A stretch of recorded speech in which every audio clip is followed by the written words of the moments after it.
Hello, everybody, and welcome to the Tarda Zone Talks. This is the Tarda Zone. Welcome. We've got two members in the stream. We got Garbage and Raymond O'Reilly. Welcome, and thank you for being members. Also, just a quick word. So we did a member stream, but YouTube is at the hit me with a lot of copyright claims from BBC. It happens.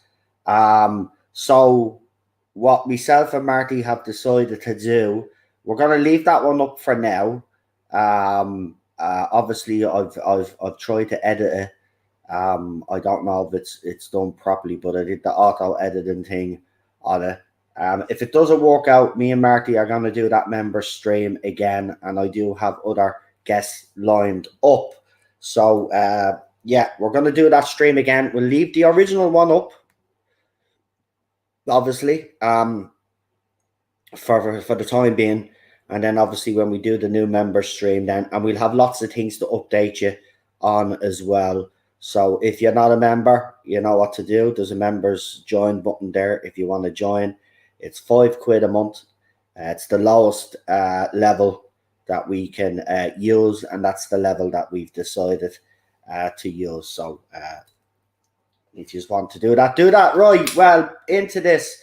Gobby Guy obviously covered this, so I'm just going to briefly cover this Joe Martin nonsense. The article, the link to the article is in the link description of this live stream. I'm not going to read out the whole article, but let's just say I have breezed through it, and all I'm just going to say is that the comics or the books or whatever is written by Jodie Houser and her team is not canon in the first place. So just because they have indicated that this may be the case doesn't necessarily mean it's this case for the main show. I know Big Finish and other outlets always ask, are all of the extended stuff, the extended universe stuff, part of canon? And I've always said no. That's my opinion, and a lot of Doctor Who's fans' opinion. Anyway, so this Screenrant article is wrote by the hack journalist Thomas Bacon, and he says, Doctor Who officially confirms the Fugitive Doctor was the first Doctor. Joe Martin's Fugitive Doctor was the incarnation of the timeless child who finally became the Doctor, making her the first real Doctor. So in the article they say they talk about Hartnell, the brain of Morbius, right, was discarded, and then Chibnall came in as showrunner and changed all of that. Chibnall revealed that the Doctor is not a Time Lord at all. Rather, she is a timeless child, a being who potentially predates the universe itself.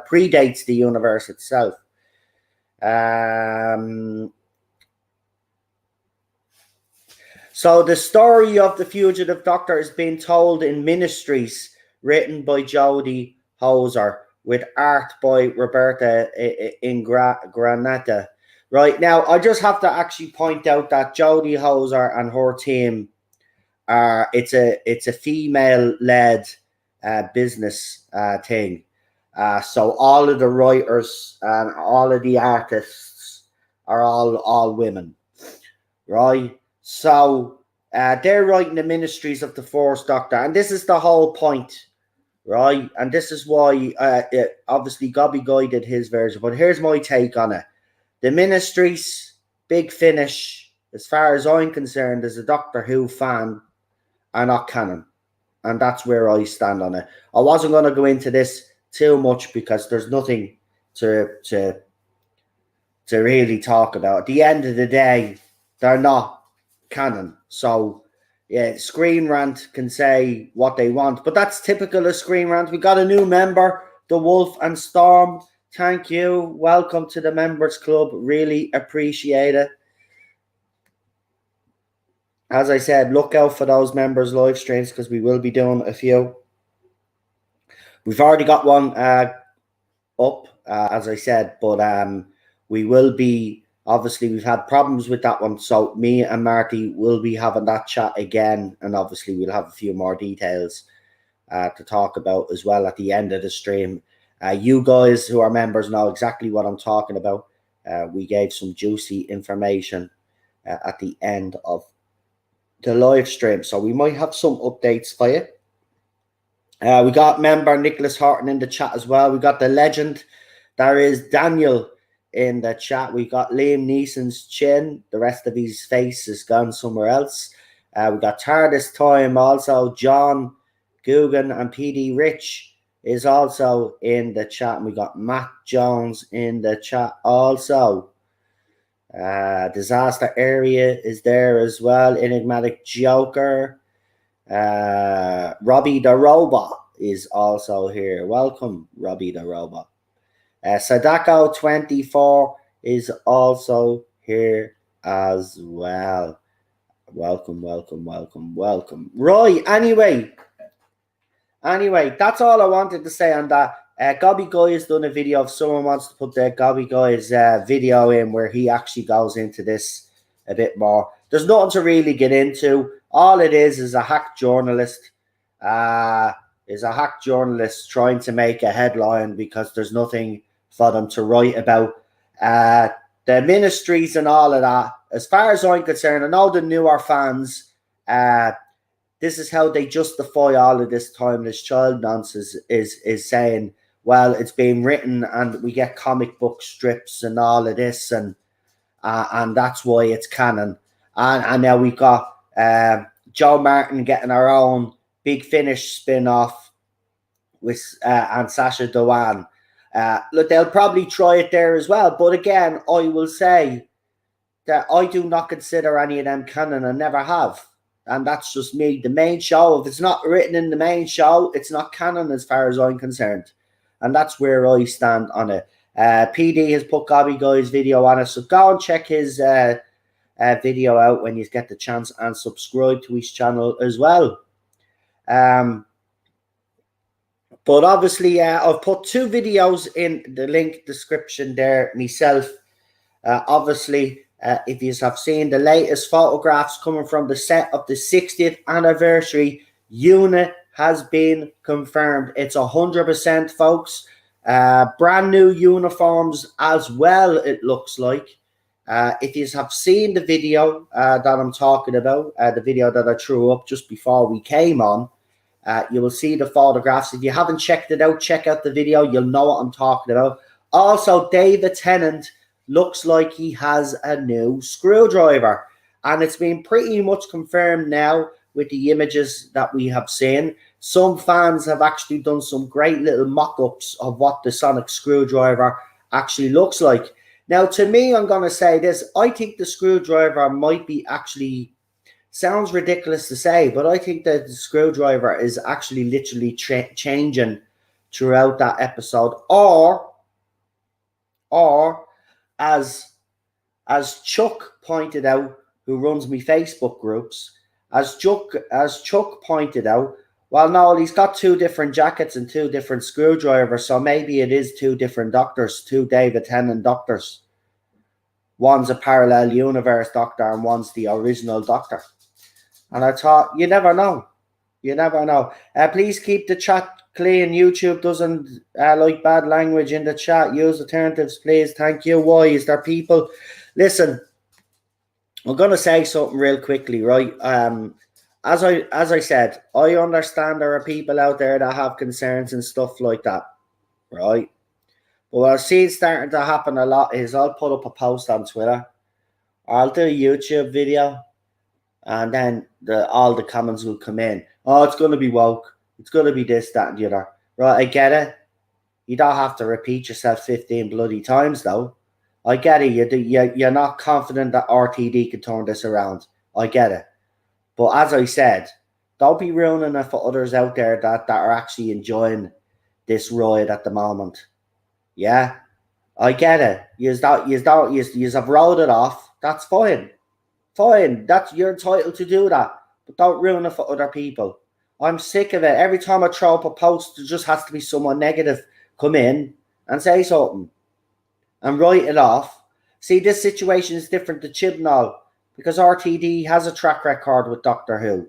So that's why I've got a different opinion on this than I would if it was done. But listen, if all of these decisions were made by Chris Chibnall, I would question it. But the fact that it's RTD, I don't question it because he has introduced, as I said, LGBTQ plus characters or people of color into Doctor Who, and it's never been an issue. Okay? So that's why this is different to me, because it's RTD, because I know he'll put the story first. Garbage says these scenes currently being filmed must be prepared months ago. I agree with you, because to be able to set it up that quick, mate, I agree. This is so exciting currently. I bet most of us have forgotten Jodie and the BBC Centennial special, and when it is, LOL. Well, I have noticed there has been a shift away, obviously. And that was always going to happen. I knew. It's just, I don't get it. But I think it's because they know it's dead in the water, to be quite honest with you. But yeah, as I said, what do people think of those new uniforms? What do you think of David Tennant's Screwdriver? I'll tell you what, we're not going to be going. We're 13 minutes in, so we're going to go for an hour. So what I'll do is, if anybody wants to come on, let me know in the chat now, and I'll send you an email. Remember, we're only going for an hour, so I'm being strict about this. So if anybody wants to come on, now is the opportunity. Let me know what you think of David Tennant's new Screwdriver, what do you think of his new coat, what do you think of U.N.I.T being confirmed, and if you want to acknowledge the fact that this article from Screenrant has said that Joe Martin is the fourth Doctor, then you're more than welcome. Fair point, Noel. I'm negative about it all, but I'll ride with it because RTD. Listen, I'm not even negative. I actually honestly believe that he'll do right by Doctor Who. I do. If this was Chibnall making all these decisions, well, Chibnall's already proved he doesn't give a crap about Doctor Who, but RTD does, and he's proved it. So that's why I'm willing to give him the benefit of the doubt. And I'm pretty sure he's going to do a good job. I've been watching other clips. I even put up the clip where he said thanks to the other doctors for welcoming it into the family. And, he was very humble. So he comes across as a very humble guy. Look at, bar that BAFTA bloody interview that they did, right? Everything else that they've said has been actually spot on.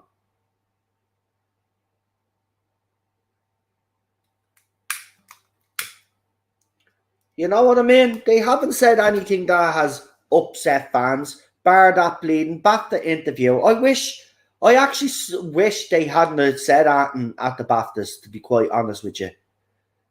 Right? Even though that's where they want it. I just wish they hadn't said that, because this is what people, because if you listen to everything else, they haven't mentioned diversity or they haven't mentioned inclusion. Of course it's going to be brought up.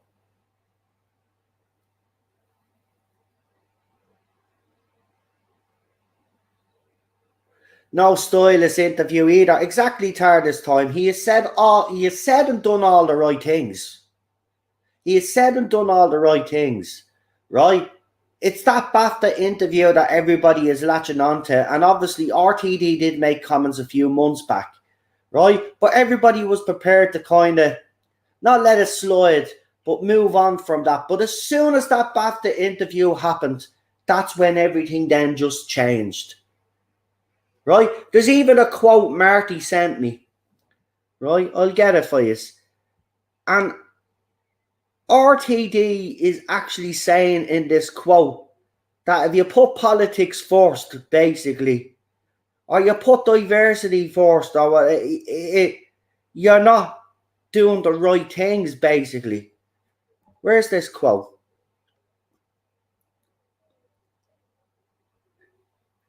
And as I said, he's already proven himself with his first era. It's just that goddamn bloody fucking BAFTA interview that has everybody upset. Right, where is this quote? I'll get it now for you. Hold on.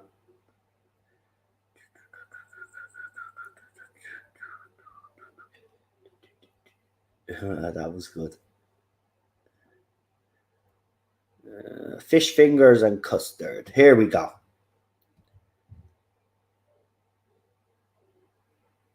So he says, "You're right. Something to say sounds political, but that doesn't mean I sit here thinking, oh, I must announce my thoughts about gay men, about Christianity, about life. Maybe that's when bad scripts are written. When you choose the theme first, I consider that I consider that I've something to say when I've thought of a person, a moment, a single beat of their heart, that I think it's true and interesting and therefore should be seen. It's it's because I can imagine queer as folk, Nathan Maloney so full of repression and desire and lust and martyrdom, that I have to write him. It's because I've seen and sometimes been Stuart Jones. It's because I understand him and I want to convey that life, or because I don't understand him and want to explore him through writing." So he's not putting the agenda first.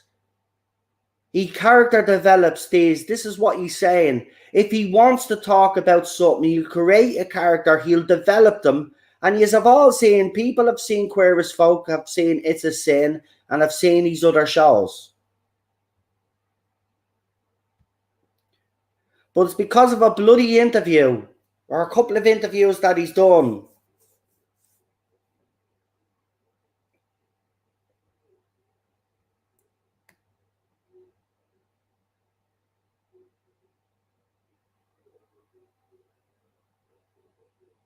The classic fanboy, 80s fanboy, who is a member, says David's new screwdriver looks like a mix of the 8, Warriors 9th blue colour, 10th and 11th handle. Queen Charlotte is in the chat as well. Welcome. RTD from Raymond O'Reilly. RTD, there it is there. RTD into his multiverse reboot on the cards, and watch something about James Bond reboot, and Sony was one of the main players. I said before, I'm excited. Big things are afoot. Yeah, obviously, I said this last night in my Facebook group. I'm not going to shy away from it. But there's a big YouTuber out there that's done a video recently saying that RTD is planning this big Marvel-style universe, and it comes from his sources. The fact of the matter is, and the reality of the situation is that this came out of RTD's mouth in January in an interview that he did for the Radio Times, which I have actually thrown up to show everybody. This isn't a rumor. This is something that we spoke about on my channel as well. Okay, we spoke about an extended universe, spin-offs, and the whole lot. This is nothing new. Okay, so again, right, I say to that person, listen, keep codding your Star Wars fandom all you want and frauding them with your lies all you want. But you're not going to come into the Doctor Who fandom and do a Doctor Who video every so often and talk absolute bullshit, right? Bullshit. I'm going to call you out straight and say it now. You've no sources connected to Doctor Who, because every single thing that you've put out about Doctor Who has already been known in the fandom for months, if not a year. Right? And then you have people like Comic Book News then doing articles about this YouTuber's video, which is clearly absolutely rubbish. It's not a source. And I always notice to say, well, it's not a source that I normally use, but I know they're reliable. You cannot say that either, right? You don't have sources connected to Doctor Who, because we spoke about this before anybody else was speaking about it. We were speaking about multiverses before even RTD was talked about. This is something that's been on the cards for a very long time since the Marvel thing, right? Even Stephen Moffat, 2 years ago or last year, in an article himself said the same thing, that Doctor Who should go big and do a kind of multi-universe thing, right? This is nothing new, right? But what you do is that you obviously scan the internet, right? And then you come up with a bullshit rumor and have your puppet involved, yeah? And then you go out and you tell, don't be cutting the Doctor Who fans the way you did Star Wars fans. How dare you? Right? And I'm calling you out because I don't give a crap. Don't care how big you are or if your little simps come after me. At the end of the day, you're a liar. You do not get information from sources, right? You get most of your information on 4chan, Reddit. You've been caught out anyway with your Star Wars rumors. So don't be coming into the fandom. I mean, the Doctor Who video that you did on being not shown in China had something to do with Taiwan, right? Right? Had something to do with Taiwan because of Tosin Cole's skin colour, right? Was absolute rubbish, and I debunked that, right? There's a reason why it wasn't shown in China, because it's a bloody time travel show, right? And if you read it up, which you clearly didn't do your research, right? It states in the Chinese Film Board, if they're doing time travel and if it's not accurate to the way the Chinese perceive it, well, the Chinese Film Board perceive it and the government perceive it, it will not be shown. Nothing to do with that, right? They've done it with Star Wars, yes. They've whitewashed the posters, but they still showed Star Wars over there. So don't be talking crap. Don't be bringing your crap into this fandom and making up blatant falsehoods, right? This was already spoke about by RTD. Okay, it was spoke about by Stephen Moffat already. And then when RTD came back, we spoke about it on this channel even further, right? There was big plans for Doctor Who, right? It's why there was a big statement saying for the new generation or the next generation, right? Because this is exactly what the show is going to be. This is why the 60th is going to be something familiar that we're all used to. And then when season 14 comes along, it's going to be something completely different. And then we're going to have spin-offs and the like. As we've all said, this is nothing new. I'm just sick and tired, though, of people sending me his videos. Don't be sending me his videos. He's a fraud, right? It's why I unfollowed him. It's why I unsubbed from him, right? I told you already. But the one thing I hate in this fandom is a liar, right? And I can see right through one, all right? Lying to this bloody fandom again. Anyway, if someone wants to come on, we've got 35 minutes. So for 35 minutes, me guests can come on and chat. So if you want to come on, let me know in the chat right now. I'm looking at the chat, so...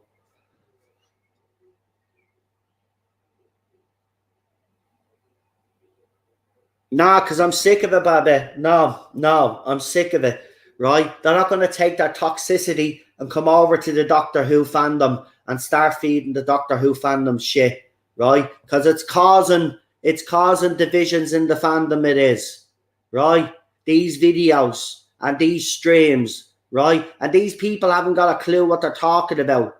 They say they're Doctor Who experts, but they're not Doctor Who experts, right? They're not.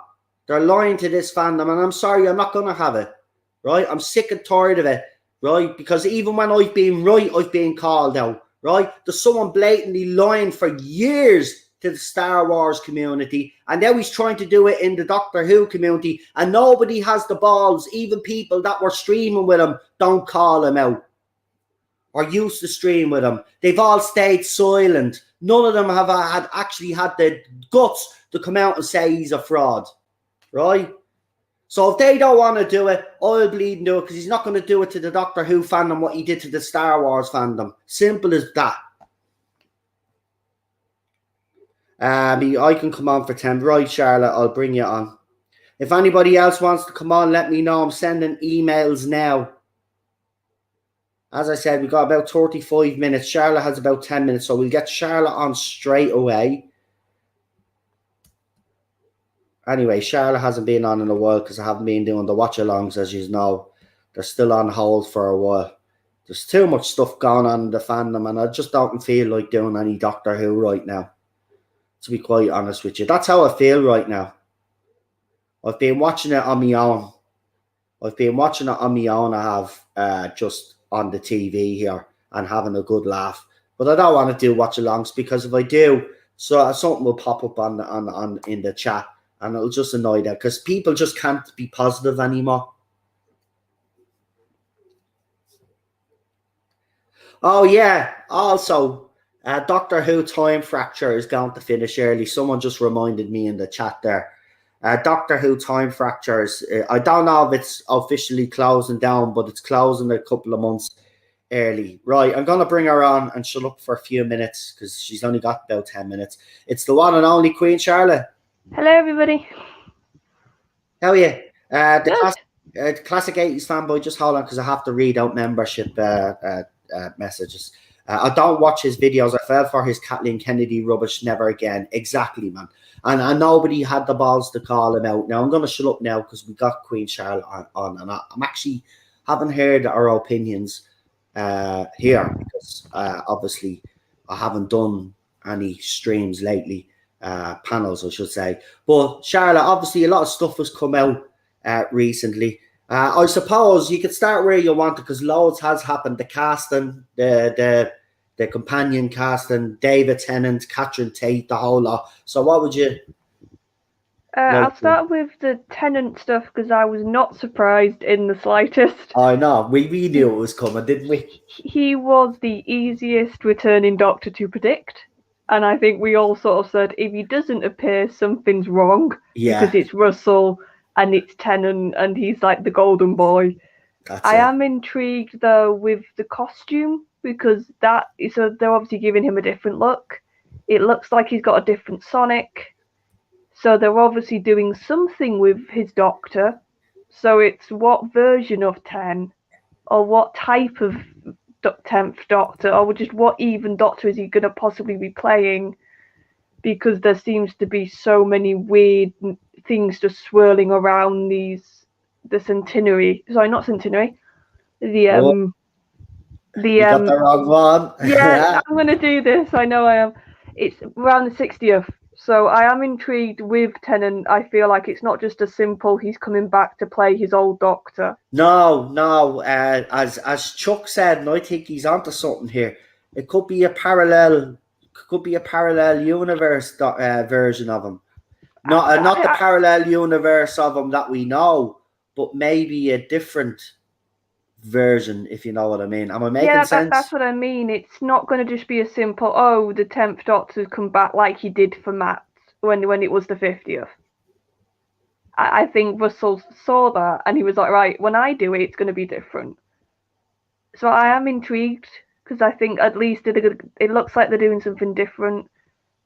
With Rose, I think Russell, there's something going on there because Russell uses names very purposefully.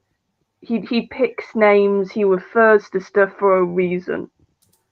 He's not like a Chibnall who will just chuck a reference out just to get brownie points. Exactly. It's not Rose Tyler anyway. It's not Rose Tyler. No, because if you've seen the audio and the clips that fans have actually shared, and I'm glad they're not actually sharing too much. It's just enough. But I'd say, look, when they're doing the important filming, I hope these fans don't spoil it if there's something major happening. But she clearly calls Donna mom or mom or something. So it's definitely Donna's daughter. Yeah, which I think also is an interesting way to take Donna, because we haven't seen Donna as a mother, and she was quite selfish in sort of a good sense when we met her, and she could be a bit like, just care about herself almost at times. So to have her have to be a mother and have to look after somebody and show that sort of maternal side. There you go. It's Rose Temple Noble. So remember that's the fires of Pompeii bleeding into our memories as well. That's what I said. This is what it is. It's literally a subconscious thing because she traveled with the doctor, and the name stuck with her. Because remember when that beetle thing in Turn Left was on her as well? She was in her own parallel. It was explained. David Tennant's doctor explained it. Well, it's not just even that. She did have a Time Lord consciousness. Yeah. So I think that the possible reasoning behind the name is that she's basically got leftover memories of the Doctor. Yeah. Because of what happened in the end of Series 4 and the sort of link she had in creating the Metacrisis Doctor. So my guess right now is she's the daughter's called Rose because of little memories left over, which are like she doesn't even know what they are, but she knows the name's important for some reason. So yeah, and like I said, I think we all were so happy to see Wilf, and obviously with Burnett's health, it won't be like he won't be fully in it, but I honestly would just be so happy if it was. Actually, I seen a photograph of him where he's actually standing up and doing scenes. I think the wheelchair might be just a thing that he's using to get around the set, maybe. Yeah, if it's a couple of scenes, that would do me very well, because it would just be lovely to see Wilf again, just to revisit that character. Sonic Screwdriver. Obviously, it's definitely a new Sonic Screwdriver. Oh yeah, it's a new design. What do you think of it? It actually looks well. I have to be honest, right? When I seen it, and then I seen a fan mock-up, which I think is probably the closest to what it really looks like. It actually looks amazing. It's a proper screwdriver. Yeah, it's because obviously Tennant's original one was a little bit simple, and it looks like it's still got the look of that one, but it's been updated. I really love his whole new look. I think the blue coat suits him so well. It does. It does. Really suits him. Well, here's the thing. I think because it's just popped into me head right now, believe it or not. Right? But what colour suit did the parallel universe Doctor wear? Well, he had a blue suit because that it was kind of blue. So the jacket, if you think of the jacket, you put that jacket on that with that blue suit. Yeah, it's like, do you think maybe then could we possibly have almost like a merge of the Metacrisis and original 10th Doctor? And that's what Tennant could be playing. Yeah. Could be. It could be. Listen, apparently, according to the rumours, is when Jodie regenerates into him, David Tennant's Doctor is confused to why his old face is back. And then apparently he bumps into Donna and Co. And they're obviously the footage that we've seen. And apparently it's just straightforward alien invasion. And obviously, as we've seen, which we already spoke about on this channel, and I'm pretty sure you probably spoke about it on Type 40, was U.N.I.T. I mean, they're probably the worst kept secrets. You know, the media make out this is brand new. No, we've already known about months now. Can you actually give us something that we don't know? Well, I think we know maybe the broad strokes potentially of maybe the first special, which is what you were saying. It probably is going to be the Doctor very confused, sort of thinking, like you sort of said in the rumours, why on earth have I got back to this body? Because there is an in-universe explanation, but I still think it won't just be a fluke. What'll happen is Moffat brought that idea in, if you remember, because first of Pompeii, and then he had to do the connection when the Doctor then obviously went into Pete, and he did explain it to a certain extent there. But this could be actually RTD expanding on that with Moffat. I'm pretty sure Moffat is behind him on it, because Moffat has already publicly spoken about, like, he knew about the cast, and he has seen what RTD actually has planned, and Doctor Who fans are in for a treat. They've probably been like working together on, like, I wouldn't be surprised if the core ideas are mainly like 80% Russell and 20% Moffat,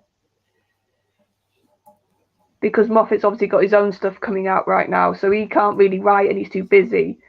But those two are best mates, so they would have talked, they would have shared ideas.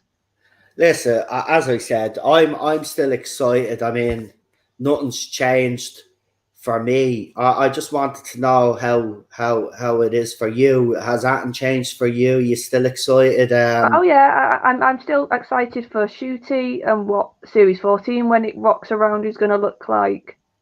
I'm the more little bits and bobs that have been bleeding through about this the 60th. I think Russell's gonna just do something out there. Is the vibe I'm getting. I think you'll give us familiar for the 60th, yes. Well, But I think I do agree with you. I think there'll be something within that 60th that will be just we'll go, oh my god, I yeah, wasn't you've expecting done it. that. What on earth is this? You know? It'll be something like that. But I don't think it'll be anything that'll drive us mad. It'll be Oh just something no, that we weren't even thinking about. But we probably spoke about in fandom for a year, but we've forgotten about, and then all of a sudden we got, wow, he's just done it. I'd be like, wow. I don't know, man, but the more I see when I seen Jodie in that orange space suit, I told you all. Remember you when I was did. on this channel, I said it. She's in that orange space suit because the male doctor is not going to regenerate into her costume. And it's going to be David Tennant, and it's going to be epic. Do you know why? Because he was the first one to wear that orange space suit. Oh yeah, and I can obviously we don't know. We'll have to watch, but I wouldn't be surprised if that's what happens.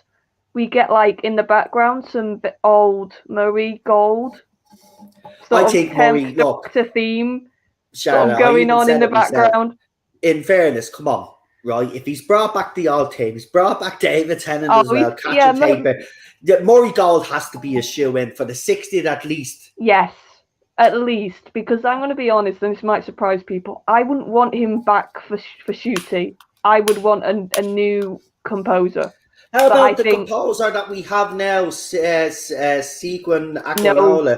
Do you not think they're under RTD stewardship, though? no, Because because remember, I someone actually did say that, if I remember a few months ago on this channel, when we were talking about RTD's return, someone on the panel did actually say if Sigwin was under someone else, then maybe he would give us something different. Would you disagree with that? yeah, I would disagree because I think with this is my take on music, especially. It's so personal to the person making it. It's so like really keyed into that person's style and how they like to make music. And I just think the current composer, he's not a bad composer. He's just not Doctor Who composer. He just Yeah, so doesn't suit I the will say show. though, his music in Legend of the Sea Devils, he did something different in Legend of the Sea Devils, and I remember I said, "What?" I remember when I was watching along, I even said it during the watch along stream. I said, "Why hasn't he done music like this Oh, all it was throughout the better. era?" It was It was much better. it was better, but I think Russell needs. If I'm going to be honest, I think Russell needs somebody with a bit of a adventuring core about their music again, and I Yeah, just don't think the current composer has that in his music. It's yeah. As classic 80s fanboy said there, Seguin's style yeah, is so it is too contemporary. That's contemporary. exactly what it is. It's too contemporary. You can It's have too contemporary in Doctor Who, but you also need that fast-paced music and stuff. What uh, Murray Gold was able to offer. Now, sometimes in some scenes, he got it wrong in the music because the music would drown out certain. But when he got a spot on, I mean, Clara's theme mixed with Capaldi's theme is oh do you ever? Amy's theme. Oh, Jesus. Oh, Clara's team. Sorry, Clara's team and Peter Capaldi's doctor's team. Oh, I'm the doctor. Holy shit, man. 7 minutes and 36 seconds. I remember how long it is.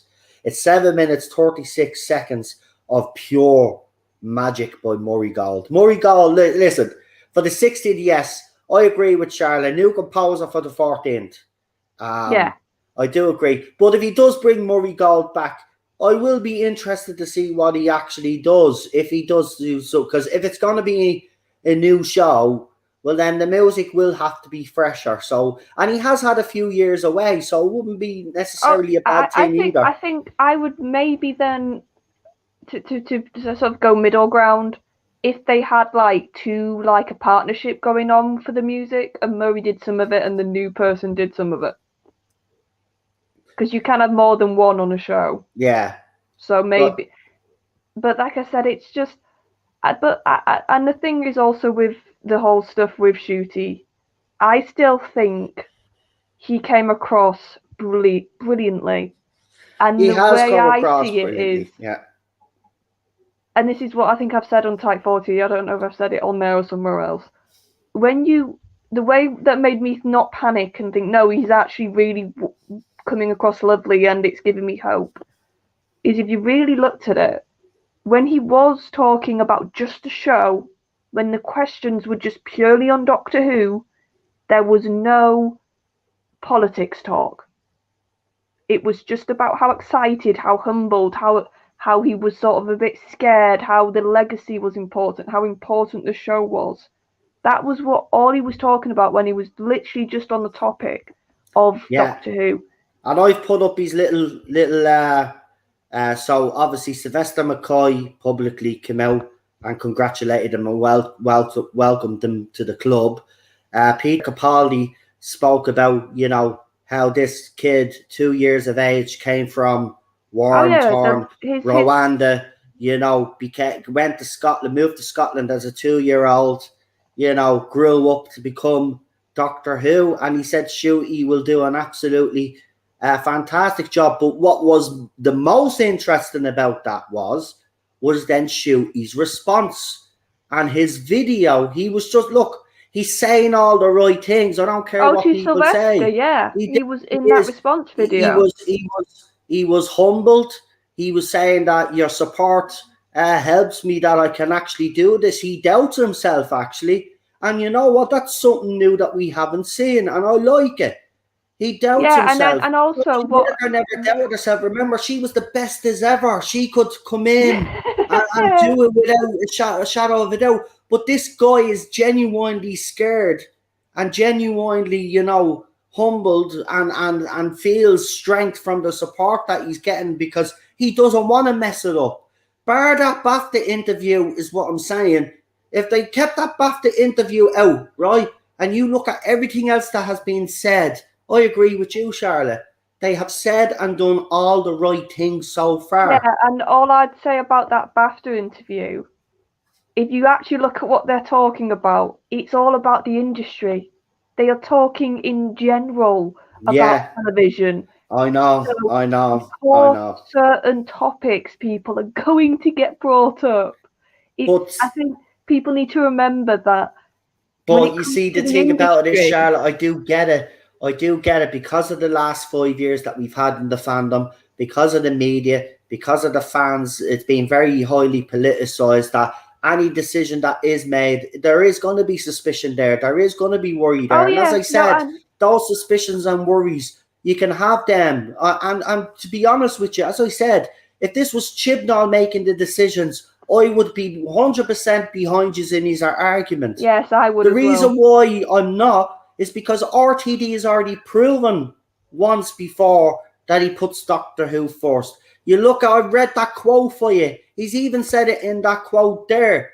He puts the story first. If he wants to talk about those things, he'll create and make a story, develop the characters, develop the story, so we can truly understand these characters that you know what I mean? So I just don't think he has changed from that, to be quite honest with you.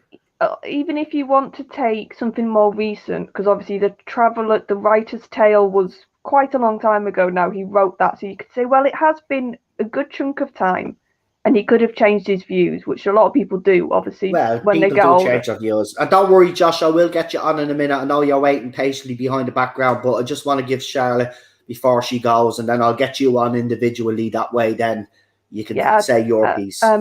But I can remember it was before he was obviously, I think this is before he was announced, and it was just part of the paper, the interview rounds, because he was doing It's a Sin or something. Yeah. And he was talking about how hard of a job it is to write for Doctor Who.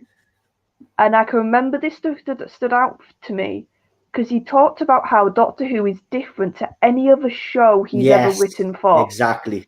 And for me, that is him almost saying, the way I write for It's a Sin for years and years, for the other dramas he's done since he's left Doctor Who, he recognises that the way he writes for them, he cannot write like that with Doctor Who. Exactly. Doctor I mean, he did its folk as well own... years ago before Doctor Who, and everybody was. This is why most of the main arguments were originally when he was forced to announce Charlotte.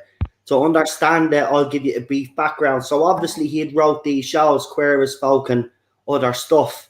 And people obviously in the Doctor Who fandom, when he was announced, there were people in the fandom that weren't happy. He even got sent death threats. It was actually, seriously, that actually did happen. There's no denying that happened. He was sent death threats and ugly stuff. But then, he started coming out doing interviews then. And then slowly but surely, all of that negativity and toxicity ebbed away. But then it completely disappeared when people saw his trailer. So this is what I'm hoping happens this time around. Yes, negativity right now. Yes, some people have already wrote it off right now. And as I said, I am not going to give out to anybody for having those opinions. I'm not. I genuinely not. I'm not like the other side. I'm not going to judge you on those opinions. All I've ever asked those people to do, though, is this. Yes, you have those opinions, but my side of it, Charlotte's side of it, and people within the community that are going to share the opinion that we have right now, right? All I'd say is, yeah, have your opinions, but you don't have to keep coming in every 5 minutes to tell me how you feel. I know how you feel, right? I just don't agree with just because RTD has a track record. I've done a lot of actually research into this because this is how serious I am. Because I'm not trying to convince fans, but I think it's important that you know that what he has said and done about Doctor Who in the past, you just have to look at what he's done and then look at the interviews he's done while he was showrunner Doctor Who, before he obviously was showrunner Doctor Who, and then after he left. And it's after he's left is where it's the most interesting. Because right up until he cast Ncuti, he always said in his own interviews that the Doctor was a male character to him. Yeah, and right? You can see that's what he believes. And that's another thing. And that's why we got Ncuti. We've got a male Doctor. That's what I wanted. I told you, Richard Ayoade was a choice of mine. Some people said Idris Elba. There was people there that were saying, no, the Doctor shouldn't be a person of colour. That's fine, fair enough. But, I mean, he's an alien. There was, Moffat did it, even though, I still think Moffat handled it wrong. They still did it. Still canon. Time Lords can do that, whether you like it or not. It's canon. Moffat made it canon. All of it. I think it's the fact, and I'm not saying it's not homophobia, right? But I think it's the fact he's gay, and I'll tell you why, and I'll explain. So before anybody starts flipping the lid, I'll explain, right? RTD did say when there was a time in Hollywood, that period in Hollywood, where actors and actresses were giving up their roles because they believed that a gay character should play a gay character and a lesbian character should play a lesbian character, and so on and so on, right? RTD said the same thing, right, in an interview when he was asked about it, because obviously that was the thing that was going around. So he answered in the interview, and he said that he believed that too. Now, because Ncuti happens to be a gay man, people have already automatically understood that to be, well, the Doctor is going to be gay. Now, I'll ask those people out there, has RTD or Ncuti themselves indicated that this is the case? Well, I was going to say, if anything, I think Ncuti talked about how the Doctor is an alien. They use that term. Yeah. So for me, that is a massive signal that that's basically saying sort of, and like we've had this in the show with Capaldi when he said, yeah, your ideas of gender and all this don't apply to us. Well, here's another thing I'd ask. That they've used the term alien in their interviews, Ncuti and Russell, That's for it. me, So is proving that the idea of something that you would prescribe to a human character, which is sexuality in this case, it's not going to factor in because they class the Doctor as being almost above that because the fact that he's an alien, he's a Time Lord. yeah, I look, as I said, I do understand the arguments that people and the concerns that people do have, but until there's evidence to support what you are saying, it's, all I would say is just wait and see, because what if it turns out none of this is true? And even if it was, even right, let's just say, for example, shoot, he did play a gay Doctor, right? And I'm just going to put this out to you here, right? And be honest about it, right? So say Shooty's Doctor was gay, but what if the stories were fantastic and the character development was brilliant? Would you still have an issue with it? Like, you have complained that Doctor Who's writing has been so bad. So what if RTD actually produces some of the best writing that he's ever produced for Doctor Who? Shooty knocks it out of the park, but his Doctor happens to be gay. Will that actually matter to you guys if you are getting sci-fi, you are getting these space battles, you are getting the Doctor defeating Daleks, Cybermen, and all the other stuff that we're used to? Would it actually make a difference? I'll ask you for Charlotte, would that actually make a difference? It would depend how much of the focus was if that happened for me. Right, say there was hardly any focus on it, right? Say it was brought up briefly, as it does in other, with straight Doctors, say when someone fancies them and stuff like that. Yeah, you do that. Like, if it's done that way. Yeah, so let's say, just for an example, he was on a planet and a female alien started to flirt with him, and he just was like, I'm not interested, and then carried on. Yeah. Yeah, so say he did it the way RTD did it in his force there. It didn't make a big deal out of it. No, he just, like with Captain Jack, he's a 52nd century man. The Doctor said basically he swings both ways or whatever, or swings anyway, and that was it. There was nothing else.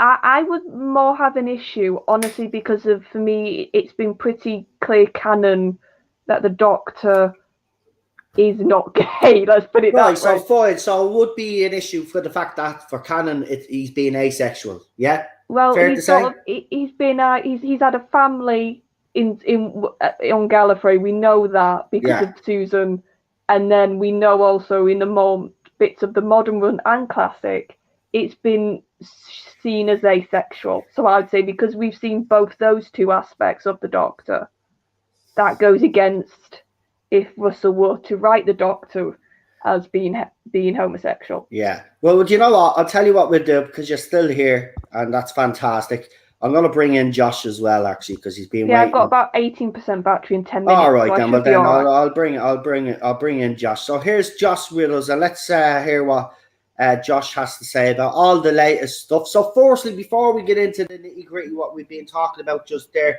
I just wanted to ask you what you thought of all the footage, if you've seen any of the leaked footage, David Tennant's return, Catherine Tate's return, and then obviously the casting of Shooty and new companion Rose for the 60th anniversary.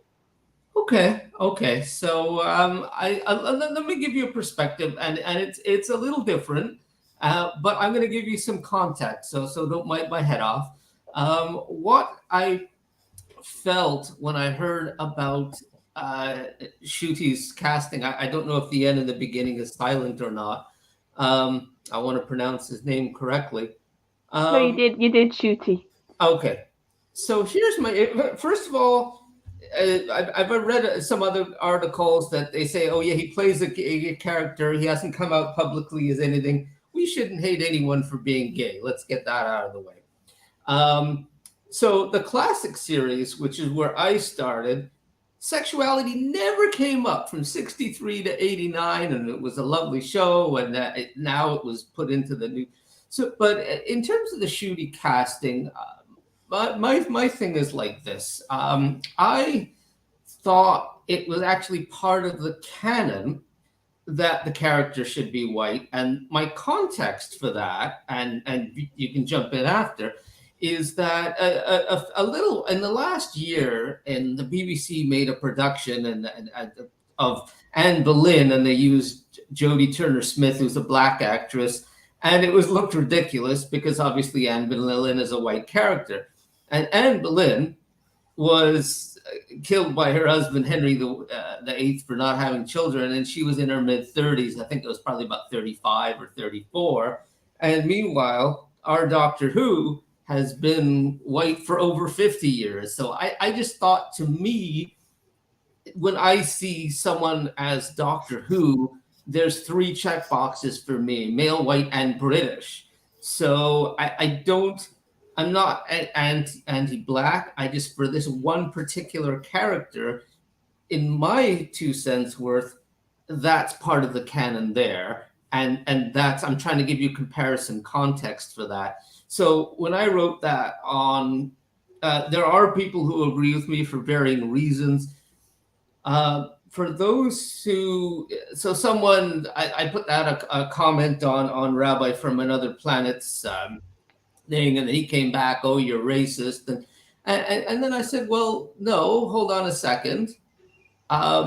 If that were true, then I'd hate them for all roles, but not for that one." So I said, "Can I not like?" I might like tuna fish and I might like ice cream, but I might not like tuna flavored ice cream. So it's very subtle, but the difference is important. And what the example I give, for example, so I like Robert Downey Jr.'s portrayal of Iron Man, and I think he does it so well that a lot of people would agree that no one else should do it. Like, you can't think of anyone else in the role because he owns it. Now, I also love the character of Sherlock Holmes. That's, to me, as British as Doctor Who and James Bond. And so when Guy Ritchie comes out, producer Guy Ritchie, Madonna's former husband, comes out with a version of Sherlock Holmes done in a comedic way, with Robert Downey Jr. I didn't even want to see it. So I'm not anti-Robert Downey Jr. I just didn't like that interpretation. So that's the same type of thing I'm seeing. There are those who feel I'm racist because everyone, but I don't believe I am. I just think for this particular character, that's how I identify that as 50 years. So, and Tennant coming back, I think is lovely. I don't know what his role is. There's a million rumors flying around. I've heard from a lot of people. Gary from Neurotic says he's done. Az says he's done. I don't know. I'll probably tune into Jodie's last out of curiosity more than interest, and maybe Ncudi's first. But I'm just curious on your thoughts on my perspective. Well, I mean, I don't know. I wouldn't call you. Look, there's a lot of people being labelled racist, and I'm actually not liking what I'm saying, to be quite honest with you. Look, obviously that's how you have certain criteria for what criteria the doctor should be, and that's fair enough. Do I think you're racist because of those views? No, I don't think you're racist, but there will be people out there, I'm just going to be out straight with you, that will see it that way. But look, for me, I'll just tell you've probably heard me, the skin color is not an issue for me. I get where you're coming from, but Moffat did actually make a canon. I know it wasn't the Doctor, it was a different Time Lord, but it actually has been made canon within the show. And if Joe Martin's Doctor obviously is part of the main canon, then obviously Chris Chibnall then has also made a canon. So well, he's basically made it part of classic now with Joe Martin. That's the difference. That'll what be you're the difference. Talking about is Moffat in his era putting it into canon, and what Josh is very much coming from, what I can see is, if you look at the purely the classic run, there was very clearly a type of actor that was always a Time Lord. It was always white actors who played them. No, I get that's So what I'm saying. I do get where he's coming no, from, and I that's know I what don't I'm think you are saying. racist, like, but you know, some people are. Look at all I'd say to you is this, right? You're gonna get a lot of that now, Josh. Right? I've seen it on Twitter as well. People calling people racist, and I honestly have to say I have seen some blatant racism over the castings and blatant homophobia, but. No, I haven't. I wouldn't say, and I wouldn't class you as one. You clearly have given your reasons and your perspective and context, which is fair enough. I will say, though, I don't agree with you because obviously the new show now, and I know you're looking at it from classic terms, and Charlotte is right. They picked a certain type of actor back in the day, and a very British, very white actor, and maybe that was because it was the times that we live in, but we live in different times now, is what I'd say. And I will say, obviously, New Who has kind of introduced a lot of things that I don't agree with, like the romance element of it all, I But don't hate you for your opinion, and hopefully you don't hate me for my no, opinion. of course I don't. Of course I don't. Josh, you know what the difference is? You're saying I'm going to give Shooty a chance. You still said you're going to give him a chance, man. Yeah, no, that's the key difference. See, that's the key thing here. See, This is the thing as well. I would say to people, right, look, as I said, I know people have concerns and doubts and are suspicious. Right. But what I would say is, it's just waiting. Everybody gave Jodie Whittaker a chance, right? And look how that turned out. And fair enough, I can understand fans don't want to be burnt again. But this is RTD, and I think he does deserve a chance. And I think we do deserve, Shooty does deserve a chance. At least a couple of episodes anyway to see if he's everybody's cup of tea. You never know. I mean, Rose was a very good start, and then the end of the world in his Force era was a brilliant episode. If he can repeat the same but give it on a higher level, the first two episodes they hit the ground running. I think people's fears and doubts will go away. But those people that you've mentioned, people have wrote it off completely. Again, I would say to those people, that's fair enough. They're entitled to write it off completely if they want to. But I would say is give it a chance. How do you know you might actually like it? This is RTD after all. Anyway, what did you show on screen there? Oh, David Tennant. No. Oh, John Barrowman and yourself.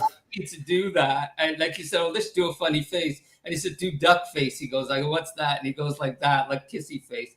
He's funny.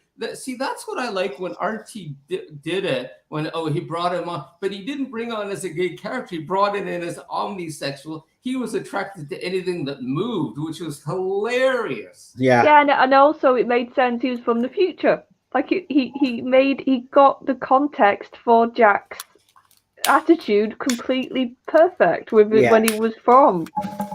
I thought it was the funniest thing when he's flirting with that blue bug creature.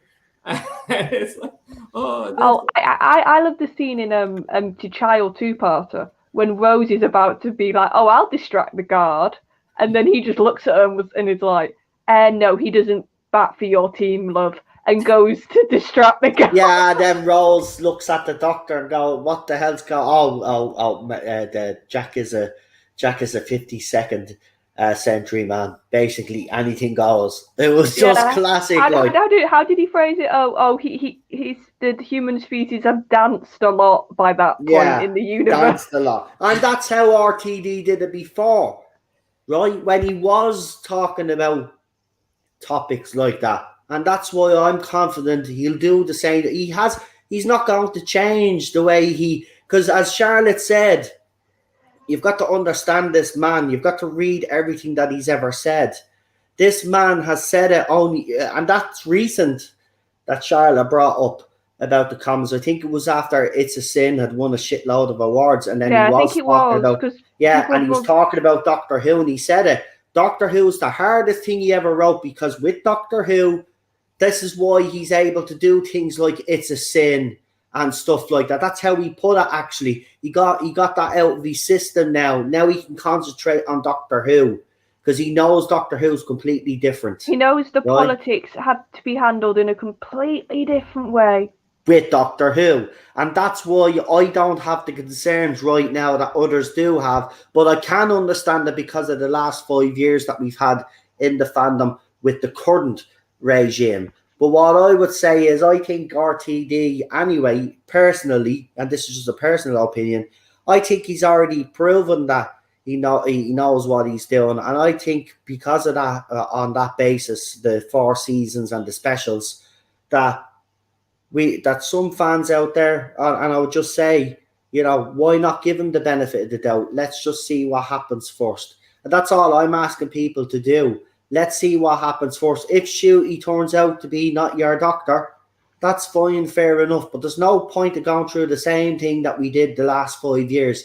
If we don't like it, and if I don't like it, I'm walking away. I'm not even going to cover it. There's no point to hate watching something, right? I'm not doing it. I did it for the Jodie Whittaker era, even though I did genuinely watch it to see if it would improve, but obviously it didn't. And then obviously I got more hateful towards it, but that just happens naturally. But I'm not doing it with this era. I'm not doing it with RTD.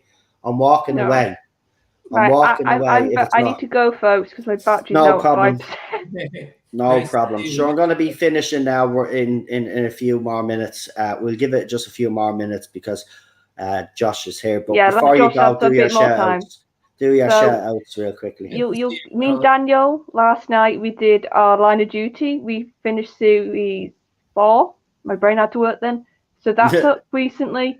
And then you'll catch me on Type 40 because the live shows should be coming back soon. And I've done a couple of podcasts with all the news recently. So you'll catch me on those. Fantastic. And as soon as I feel motivated again, because right now I don't with all the shit that's going on. But when I feel motivated to doing the watch-alongs again, Charlotte will be back here for the watch-alongs. So I just wanted to say that with Charlotte on here because I don't want people thinking that I've abandoned No, you're just having a break. And I know you haven't thought that, but some people have been asking me, so I'll just say it out straight. Right now, I just don't feel motivated right now with all the stuff that's going on. I haven't been feeling quite up to it myself either. So, but when I do, obviously we'll be back with all the watch-alongs. We'll get them done. I sound very bad when I say it. Yeah, that you way. do. So, good night, everybody. So it's just right now. It's just the humor, man. Good night, Charlotte. Good night, Charlotte. It's just been one of those things. I've just felt better doing the other streams right now and concentrating on other stuff. So that's the way it is. But here, I wanted to ask you. Obviously, we've seen David Tennant and Catherine Tate's return. We've also seen images of U.N.I.T return, new uniforms as well, by the way, and a new sonic screwdriver as well features. Jodie's TARDIS, by the way. The exterior is Jodie's TARDIS, but apparently the interior is going to be David Tennant's TARDIS. Okay. Well, we'll see. There's a lot of unknowns, a lot of rumors. Everyone has their 2 cents. Let's just take a breath and see what you see. For me, people were, as you said, the Jodie era was nothing but toxicity. And I say people vote for their feet with their feet. If they like it, stay. If they don't, go. And they're not bad or racist for not wanting it. It just wasn't the same anymore. And this was a pivotal point for Russell to say, no, I'm reining it in. And a lot of people, and I understand this. Now, obviously, the racist extremists aside, I don't associate with that. But you could very well make a case for woke casting here, and the whole thing with between Shooty and now the announcement of a trans character, et cetera, et cetera. I don't know. It's looking very precarious. I'm not as optimistic as I once was. We were at a crossroads, and for me, the choice of casting the Doctor was so pivotal, and I thought. that he'd go all the way to the other way just to make sure it's like, no, we're going to retcon, we're going to do this, we're going to do that. We've got to see how he handles it, as you know, because I think you mentioned the article that Chibnall says he expects RTD to ignore his changes, and we don't even know what that means. Is he going to retcon it? Is he just going to oh, that was all a dream? It's probably easy to do. We'll see what RTD has in mind. I would love to see Murray Gold back. His musical prowess was brilliant. But I don't know. I'm not feeling it the way I used to. This was a pivotal moment, and I don't think they took it. As I said before, a lot of YouTubers that we've seen, that you and I both know, I've seen it on Gary's channel, Az's channel, that they say they're both pretty much done. We'll see. I mean, if you take away the things that I loved about the show, then obviously there's no reason for me to stay. And I think that was happening, destroying the things and the timeless child. That's put a dagger in for a lot of those people. And I hate to say it, but a lot of those people are not going to come back ever. So yeah, but you see, here's the thing. I don't think that matters anymore now, because the evidence is there that this fandom has reawoke, actually. Twitter, it's been trending. Doctor Who's been trending like I've never seen it before. There's a lot more YouTubers talking about it now. It's in the public eye more than anything else. Instagram, because I'm on Instagram as well, completely blew up because RTD is obviously on that as well, and obviously the new companion and stuff like that, and Georgia Tennant and Dave Tennant and stuff. 54,000 people, over 54,000 people in Ireland were talking about Doctor Who. That's never happened. That hasn't happened since RTD's. Well, I don't actually, Twitter wasn't around during RTD's first era, if I'm correct in saying, anyway. But that's never happened in this country. 54,000 people talking about Doctor Who using a hashtag. Never happened before. See, the thing about it is, a lot of fans, see, here's the thing, the fans have fluctuated over the years. See, RTD was able to get a lot of classic fans back when he rebooted the show. But then what happened then, obviously, the David Tennant came in, the show got very popular then, the David Tennant fanboys came along. But when David Tennant regenerated into Matt Smith, most of the David Tennant fanboys disappeared. This is what happens. Different types of fans will come and go, right? They'll dip in. There's these type of fans. They're fans of the show, but they'll watch a particular era and they'll watch a particular, showrunner if it tickles their fancy. The thing about it is RTD is hot right now, and it's actually like the last couple of announcements have proved it. It's been trending more, as I said. It's been talked about more than it has in the last 5 years. His impact alone has done that. So I don't think. Look, while it's gonna if he doesn't do or please the fans that have had enough, well, it's gonna be sad to lose any fan. But I'm being honest with you.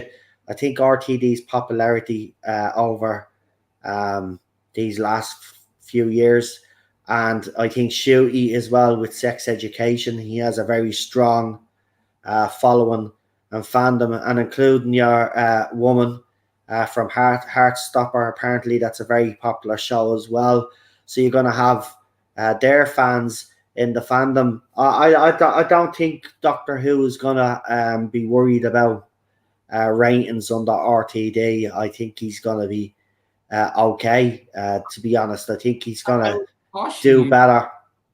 No, I would caution you from putting all your apples in the RTD basket, because if he lets you down, you're going to fall hard. And I as optimistic as I like to be, from what I'm seeing right now and the casting choices that they're doing. Remember, the last special had 2.2 million in the overnights. That's the worst ever. From Yeah. the days of Hartnell black and white, cardboard sets.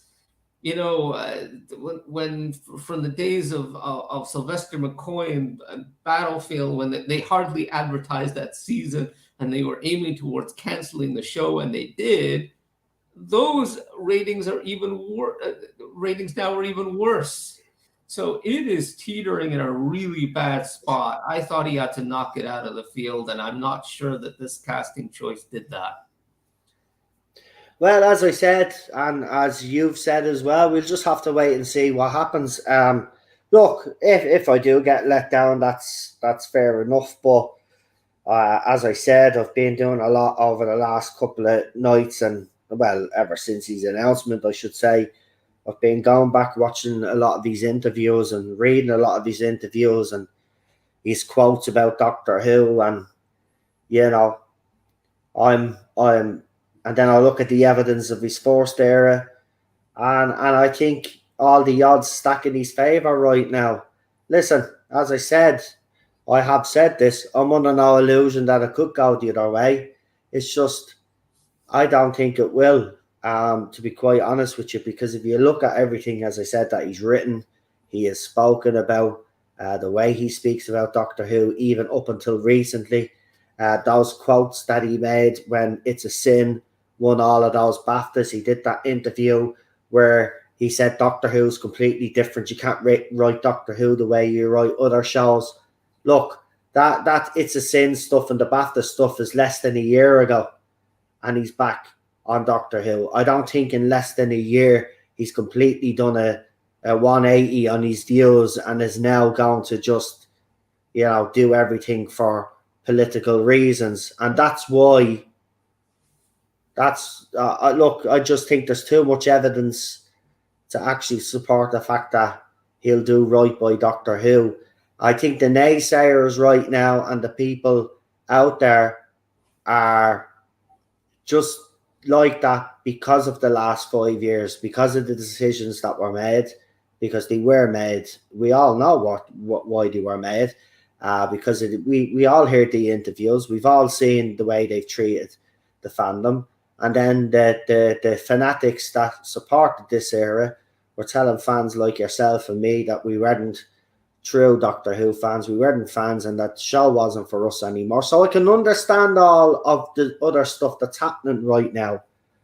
But as I said, because nobody has actually seen anything yet, there isn't even a trailer yet. We haven't seen that, and all we've gotten is cast and news. Nobody's seen a trailer. Nobody's seen a second of film. So until then, see, this is what happens, and this is what's been happening in fandom over the last... I've noticed, actually, it's getting gradually worse over the last year. But you will have journalists, YouTubers, media outlets out there, they will review a movie. Some will say it's good. Some will say it's absolute trash. But what I see on social media is this, is that on both sides, I'll go and see the movie based on your review. And then this one, I'm not going to see the movie. It's going to be woke, terrible, blah, blah, blah. And this is what YouTubers are doing as well, right? People that follow them, right? Someone will come out and they'll dismiss something straight away and they'll say, right, I'm not watching it now. Fine. Right? What I right? say. And then you'll have people say, oh, I'm going to watch it. Right now, yeah, I will watch it. I always said even before the cast, and you know this, Josh, I said it, RTD was back, I was giving them a chance either way. You were here when I said that. You've been on panels when I said that. Right? Even before I knew who the casting was, I even said if it was a female doctor, I'd give him a chance. I'm not going to change that all of a sudden. You know what I mean? Because he's cast a gay man who happens to be black. I'm not going to change my mind because of that. But as I said, and I'm not making it clear here, I understand why people do have concerns. I understand why some have rolled it off. But what I'd say to the rest of you is this: you have our own minds to think you yourselves, right? So until you actually see something on the screen, right? The trailer, first of all, and obviously the trailer will be scrutinized beyond pale now this time, wait you see. Anyway, right, so people will be just looking for fault with the trailer, and this is what I'm trying to say to you all, right? I want people just watching the trailer to find good in it. If I see anything bad in it, you know, I'll be honest and I'll give an honest appraisal of the trailer. But this is what the media will do, and this is what certain YouTubers will do. They'll skew it to their beliefs because they already have their mind set that this is going to be trash, right? Again, though, you can't base it off a trailer either because, you know, everybody wrote off The Mandalorian and other shows and they actually turned out to be good, and I will defend The Mandalorian. It was actually a good show. I say live and let live. I remember seeing a video when Peter... It doesn't happen like that anymore, though, Josh. Well, That's the thing. I agree with you. I think we should live and let live. But this is the thing in fandom now. That doesn't happen anymore, mate. It doesn't. And people don't think for themselves either anymore. I'm not telling people to follow me and to follow my beliefs. You've obviously come on, you have a different view. There's people in the chat that probably agree with you, and there's people in the chat that probably agree with me and Charlotte's point of view. That's the way I want it. I want to be able to get everybody's point of view out there. But it doesn't happen in the media, and it's certainly not happening on YouTube. YouTube is even actually becoming worse than the media themselves, to be quite fucking honest with you. But here's something important. I'm part of the fandom and not part of the toxic fandom. And what that means for me is that if you like the new Doctor and I don't, or if I like it and you don't, I'm still friends with you. That's not going to change. Exactly. I don't think you're less of a person or racist, or you think I'm racist. I was a fan of the show, and some things will work for me and some things won't. And it is what it is. But yeah. I don't, hate someone because they're not into this doctor or that actor or this. Like, it's just silly. I know, I've seen all of that myself, and I'm actually very disappointed because it's happening from our side as well of the argument, where people are actually falling out with other people over this. And there's no need for that. I mean, we keep criticizing the other side because they don't allow us to have opinions and they act the way they act. But yeah, some in our side of the argument of this current era are acting exactly like the other side. I mean, what's happened? Let's all just take a chill pill. Chill out, right? We've got months left to go until the centenary. We've got to suffer an hour and a half of that rubbish, right?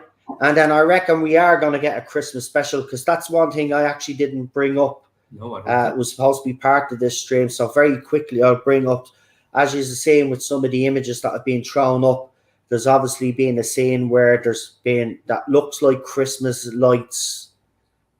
So people are suggesting that David Tennant's first episode actually might be a Christmas special to kick off the 60th celebration. So I wanted to ask you about if it did start off, if this 60th celebration, Josh, with David Tennant started on Christmas Day this year, would you be happy to have your Doctor Who Christmas special? I wanted to actually ask you, forget about the Shooty stuff and the casting for Shooty and all of that and what's going to happen with Shooty, but I just want to concentrate on the 60th here, right? Are you actually looking forward to the 60th with what the things that you've seen? From what I understanding, it started in 1963, so it should be 2023. It's not this year; it's next year. So no. What I'm saying is that this 60th anniversary thing is going to be a multi-episode event. Oh. So you're still going to get your anniversary special on the anniversary itself, but it's going to kick off. This is the rumor that it's going to kick off on Christmas Day with a Christmas special, and then a few months later get another episode drop. A few months later from that, another episode drop, and then November then have a big episode then, and maybe connect all the 3 episodes, because there's rumors that other doctors are going to return as well. Matt Smith right now is very heavily rumored to be coming back as well, which means we might get a Matt Smith episode as well. So which will suggest that this is going to be a multi-story event. We'll see. We'll see. I mean, there's been so much damage done that it's funny reflecting back a moment. I remember when the casting of Peter Capaldi, and there was a reaction video of a little girl and who'd grown up with David Tennant and Matt Smith, and then suddenly see this older act, and she threw an absolute hissy fit. But you know what? It was her loss because Capaldi was amazing.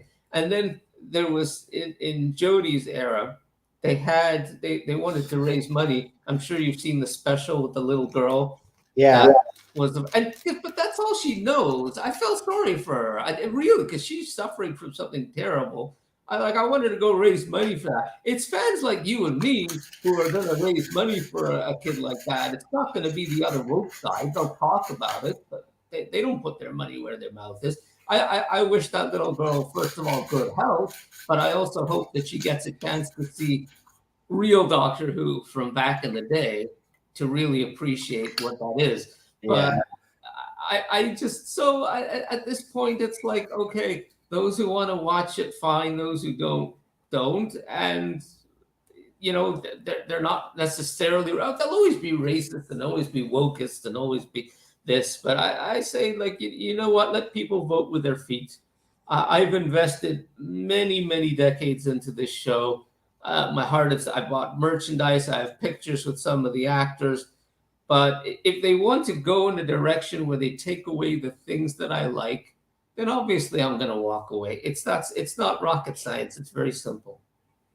And that's fair enough. And yeah, we'll leave it there, actually. So, Josh, do you want to do any shout outs or anything before you leave? Get your social medias or anything like that? I don't have a YouTube channel and whatever. I think we've subscribed to probably some of the regulars. Gary from Neurotic, as from Heels versus Babyface. He does some great work with the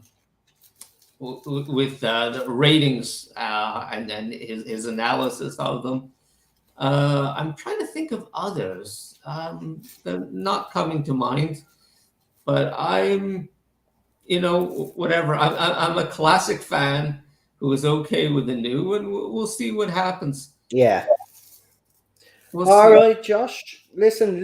Thanks for coming on. I really appreciate it. It's been a while. It has been. It's nice to. Well, I'm not getting the visual today, but it's just nice to see you. And regards. And we'll do it again. Hopefully, real soon. Okay, not a bother. See you soon, pal. Okay, take care. Thanks. Bye then. Right, there you go. So, a different view there on the situation. But I will say, look, all the nonsense, like, literally needs to stop. People calling other people racists, and I've seen it from both sides of the fandom. There are going to be different perspectives on it, but of course, the proof will be in the pudding when we actually watch the series itself.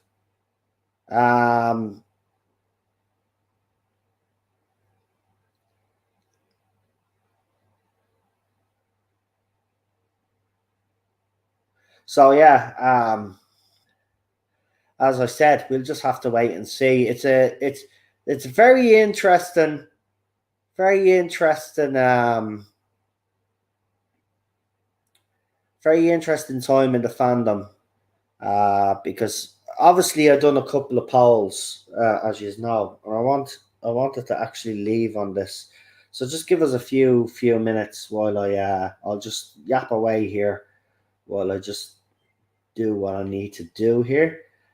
So yeah, I threw up some polls, and we've got the results. And now I know people say polls are kind of useless, right? And I've even said that myself. But these are the people that follow me on Twitter. So it kind of gives you an indicator of how people that are following me feel about the two questions that I asked in the polls. So just bear with me while I put them in.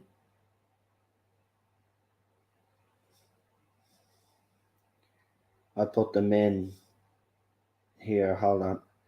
And this will be the focus of a membership stream, because I want to talk about this, and I want to talk about obviously the bot followers that follow Doctor Who and Big Finish, and talk about that in more detail. So that'll be coming up. And remember, as I said, because the first stream me and Marty did, member stream, myself and Marty did, we will be doing another one, because it, as I said, BBC hit me with some copyright claims because, you know, they're inconsistent, which is absolutely ridiculous. But there you go. Noel, I sent you a message on Instagram. Okay. I'll just check it there real quick.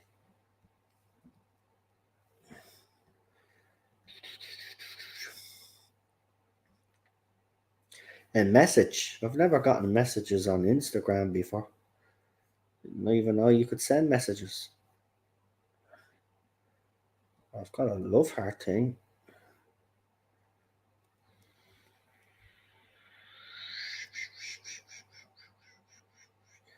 How do I check? Hold on, do I go into my account? I don't know how to bleed and do this. I'm still trying to get used to this crap. Right, so here we go. I'm in my account. So post videos tagged. I don't see any message.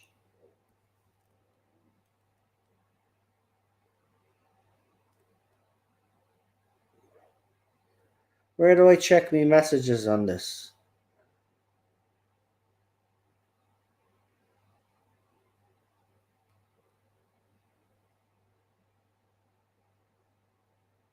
I don't see any message on Instagram, because I don't know how to send messages on Instagram.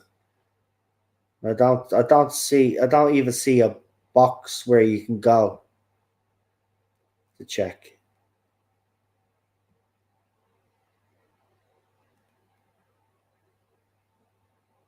Anyway,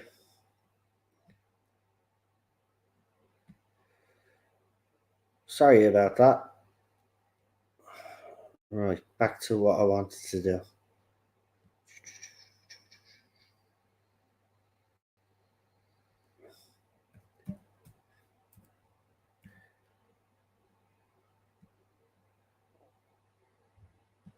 Right.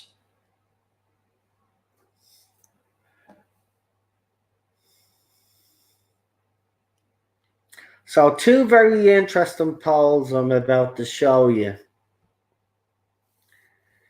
And I just want to show this because I just want to highlight how fractured the fandom actually is right now. Right? And it's not just fractured in two either.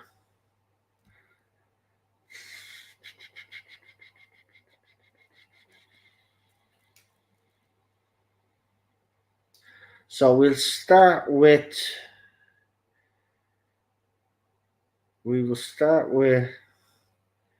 why is that going on like that? Right, there we go. We'll start with this one. Is it even coming up properly? Right, there we go. Right, everything is acting a bit slow.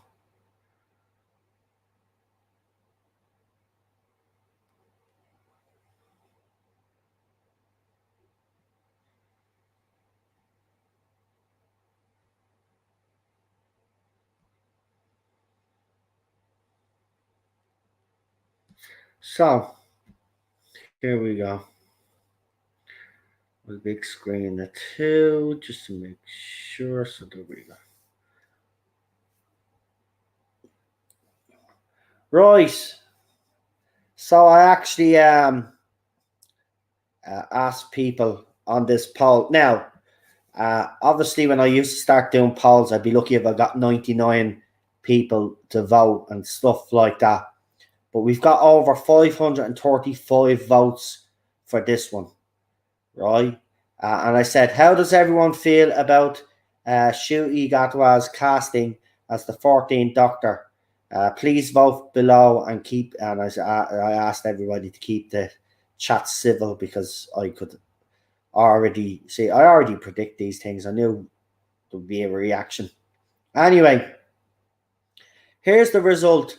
31% of people who voted in this poll said they were undecided. 33% of the people that voted in this said they were unhappy about the casting, and 36% of people said that they were happy with the casting. So literally all in the 30% region, and 36% of people were happy, 33% of people were unhappy, and 31% of the fandom that voted in this poll were unhappy. Were undecided, sorry. Just to be fair. So, no, right. So, but the next poll is interesting. And again, I will share this. Here we go.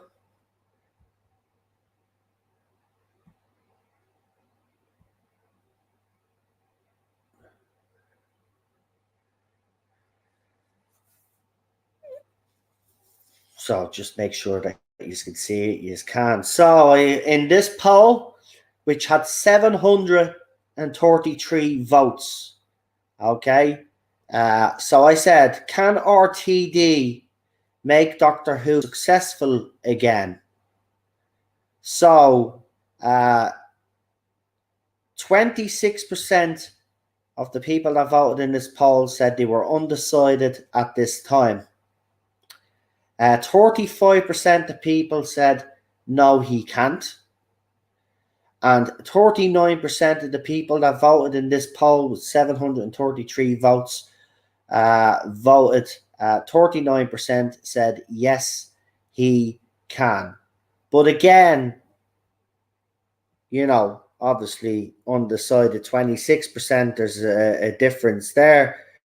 But the yes, he can, and the no, he can't, there's only 4% in the difference again. This fandom right now, I will agree with Josh on something. And it's something I've said as well. It's RTD is going to have a lot of work to do with this fandom. And it starts with the 60th. But you could see all the polls are dead, even splits almost. Is that exactly? This fandom right now, just what indicates to me with the people that have been voting in my polls, is that everybody is just all over the place with this right now. There's obviously some who are in favor. There's some that are obviously not.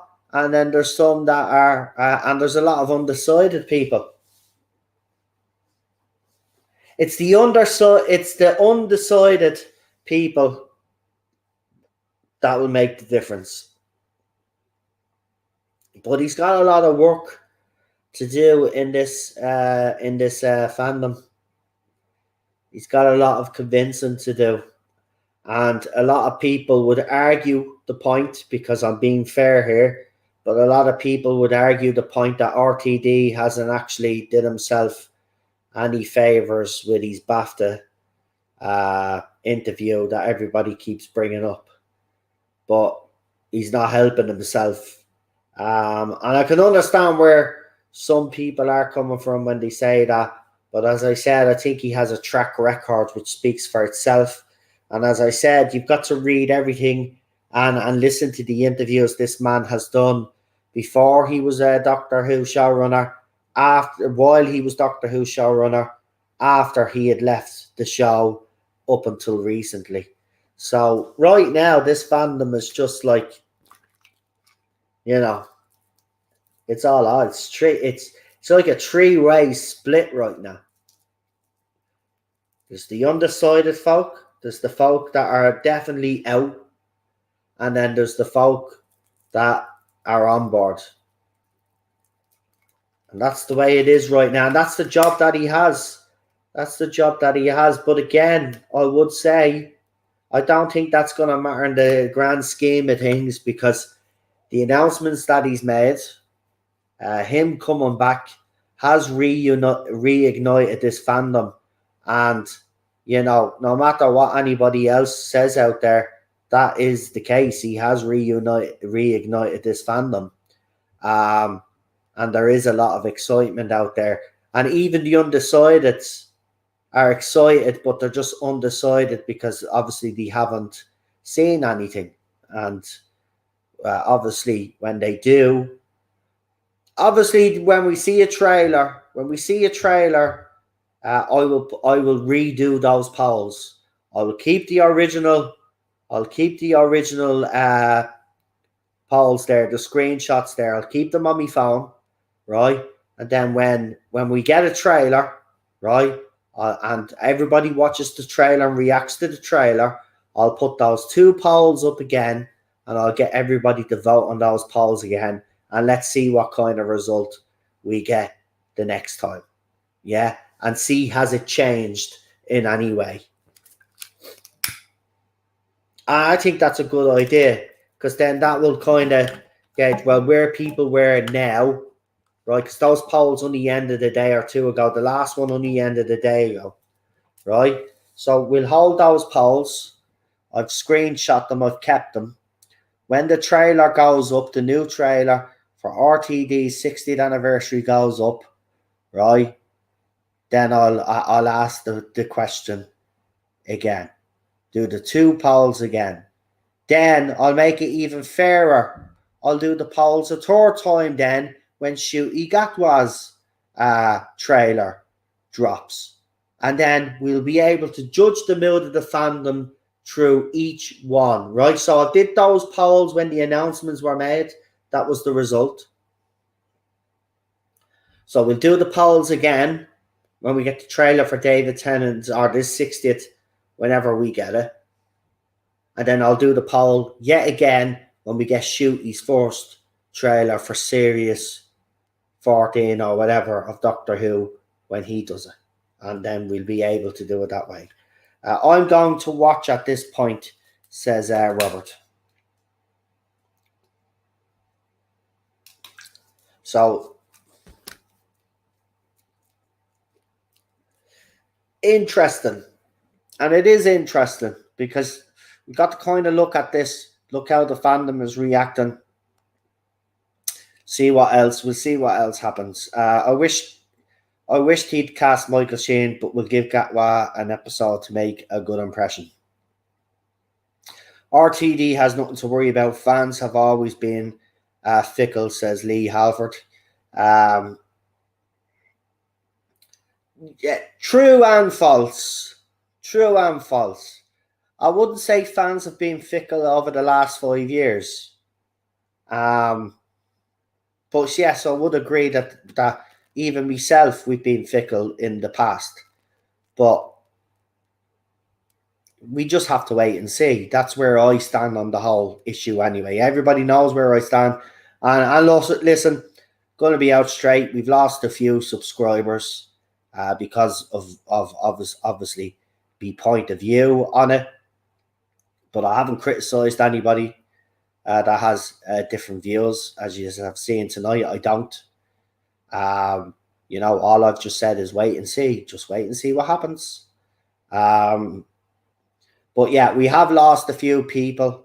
They've unsubbed, which is sad.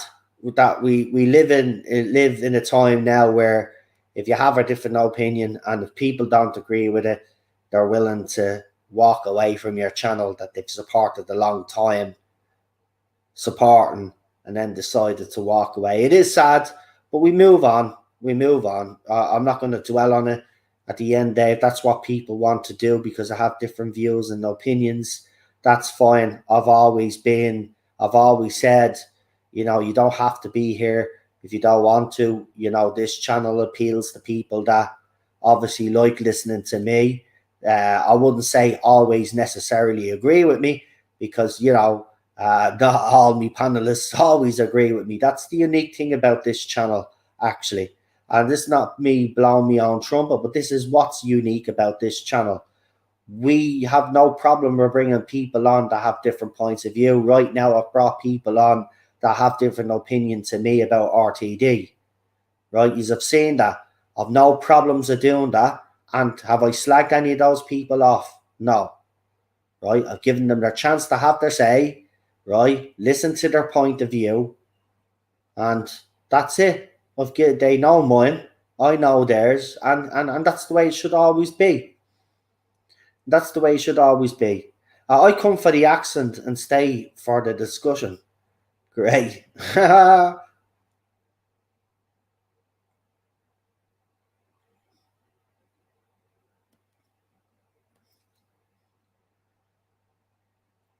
Lee Harford says, I'll never walk away from the show.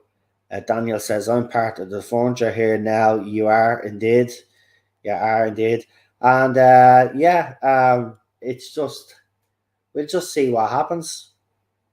We'll just see what happens. I'm a Yank, so I love the accent. Well, my wife is a Yank as well, and she married me, obviously, because of my Irish accent. I'm only messing. It's because of me charm. Only messing.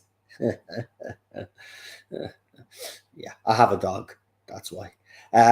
Anyway, RTD knows what he's doing. If we don't see the actor's potential, he does. He is right. He loves the show. Exactly. He loves the show. We just have to wait and see. Give him a chance. That's all I say. Nicholas Horton says, like I previously said, I'm also sticking around. Said Nicholas Horton. That's it. You know, look, at the end of the day, you know, we're not always, not everybody is always going to agree with me on my points of view and my opinions. There'll be some out there that will probably see this as a betrayal. You know, it's not. I've made it very clear about what RTD has meant to me as a showrunner. We haven't just brought up RTD because RTD was announced and he's back. We've spoke about RTD on this channel from very much pre the beginning. I've been an RTD fan. As I've said, I've told this story plenty of times on this channel. We've been probably too honest on this channel, if I'm honest.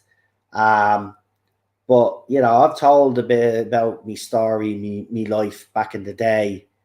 And my life back in the day before RTD's era had even begun wasn't great. And then when I found out that it was coming back under him and I saw his interview, I've already told you all this story.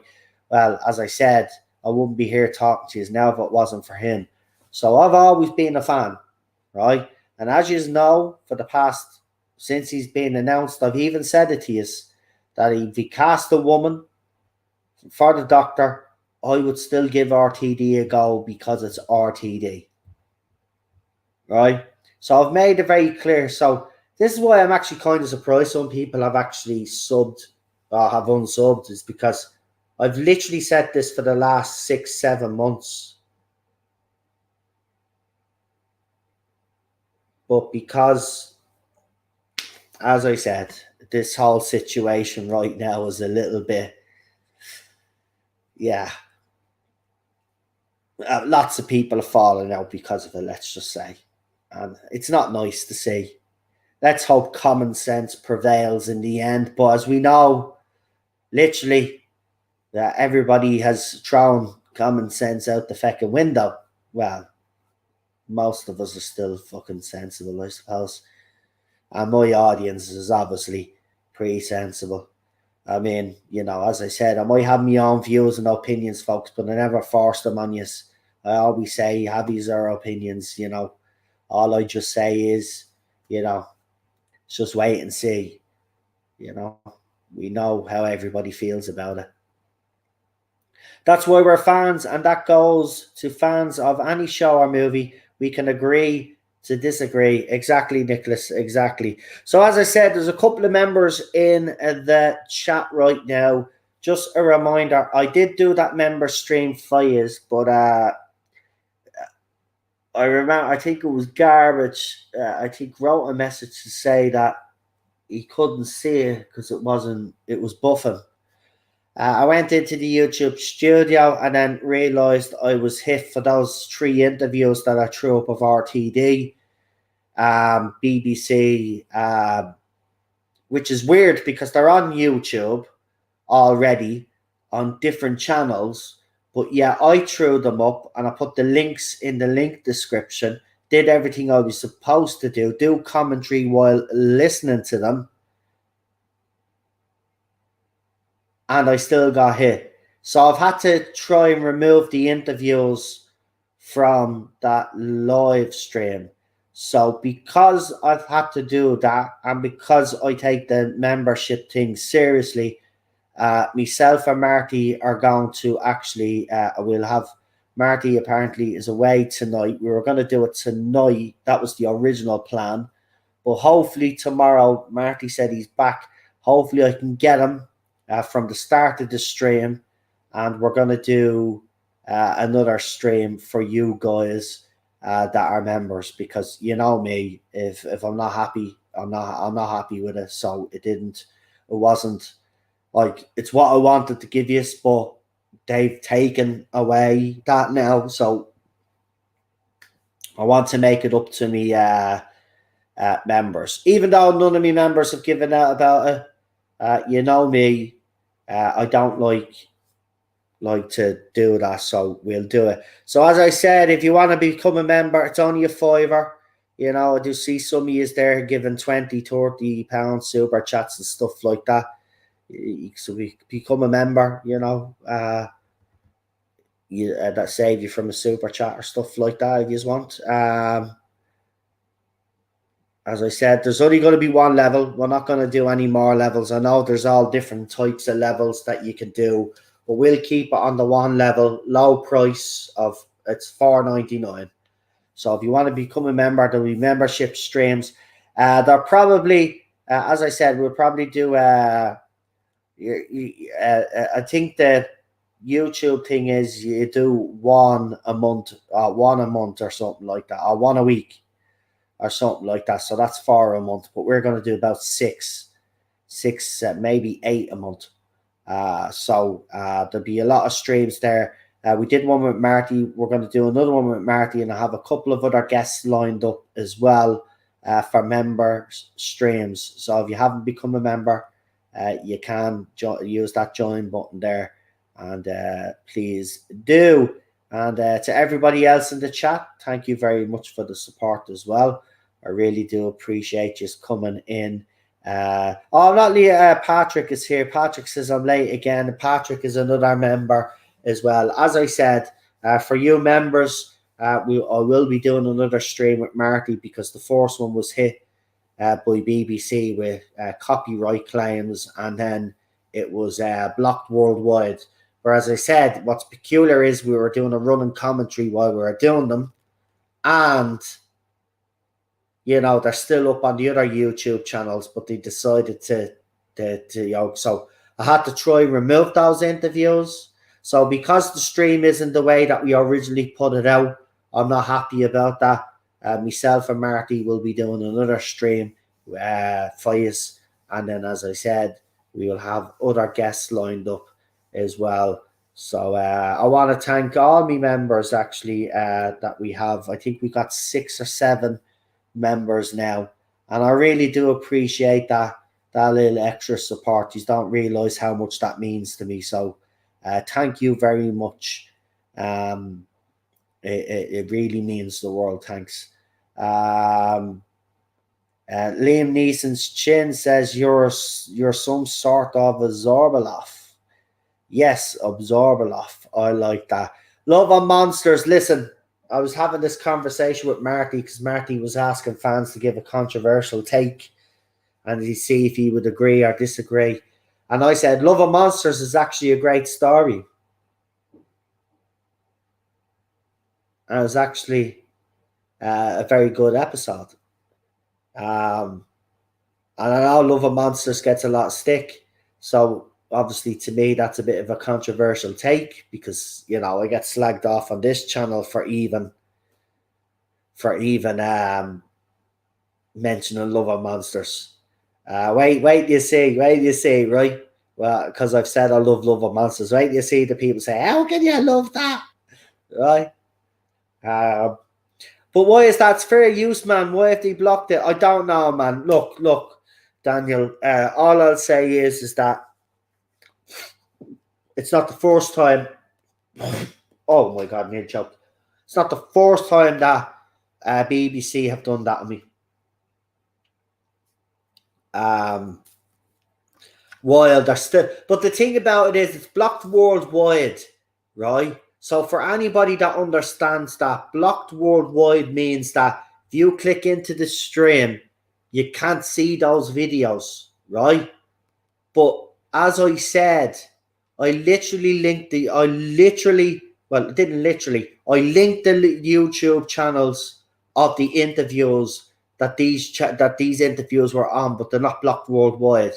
But as soon as I showed them, BBC block worldwide.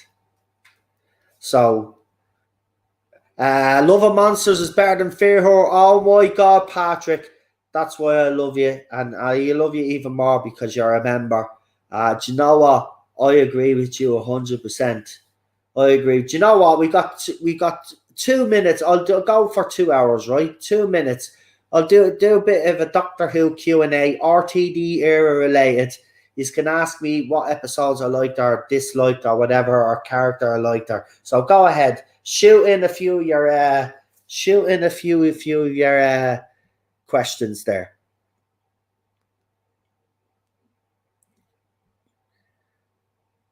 And we agree with Real Super Doctor. Always Hartnell first. Let's see. The third is on, but it's member stream, so only 6 people can see them. Yeah, I'm not talking about that. I'm talking about the fact that they've blocked the videos worldwide that I use on that member stream. I know only the members that I have can only see member streams. I understand all of that. What I'm saying is that the video, the footage that I used is already up on YouTube. Right, it's shared by BBC. Right, I was doing a running commentary while watching them. Right, do everything that you're supposed to do if you're using clips. I did everything, but they still blocked it. So the members that went in to watch that stream were having buffering issues and couldn't watch the stream. So the ones that watched it live got to watch it live, but the ones that didn't watch it live after the fact couldn't actually watch it, so I have to do another stream. So you thank you, BBC. And we got our newest member, the Wolf and the Storm, and I'm actually quite flattered, so thank you very much, the Wolf and the Storm, and especially for becoming a member. I really do appreciate it. Obviously, we don't see it around as much as we like, because obviously you're busy, life is busy, and stuff is being happening and stuff like that. But when I start to watch alongs up again, or we're talking a topic, and I am doing member streams, so if you would actually like to, because I am looking for guests to bring on, and I'll be a bit weird you coming on a member stream when you be literally doing a stream for yourself. But maybe, I don't know. It does sound, doesn't it? Yeah. That sounds a bit weird. We bringing on other guests anyway. So let's see what your comment is, because I do have to highlight, obviously, especially if it's a member. So I love that episode, masterclass in acting from Camille. The story wasn't the dam of Zorbalov. The story was what happens after the Doctor leaves and the damage he can leave behind. Brilliant. I agree with you. 100%. That's exactly what it was. I said it to Marty. It's actually a tragic story. It's Elton's backstory.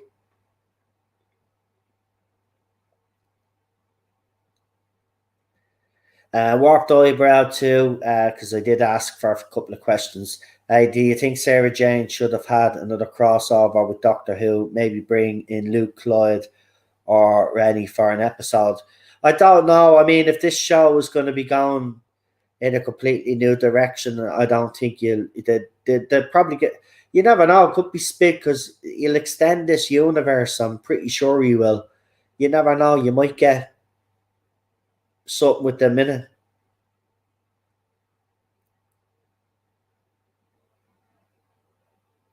Scooby D says, I absolutely adore Love of Monsters simply because they play ELO. Yeah, ELO.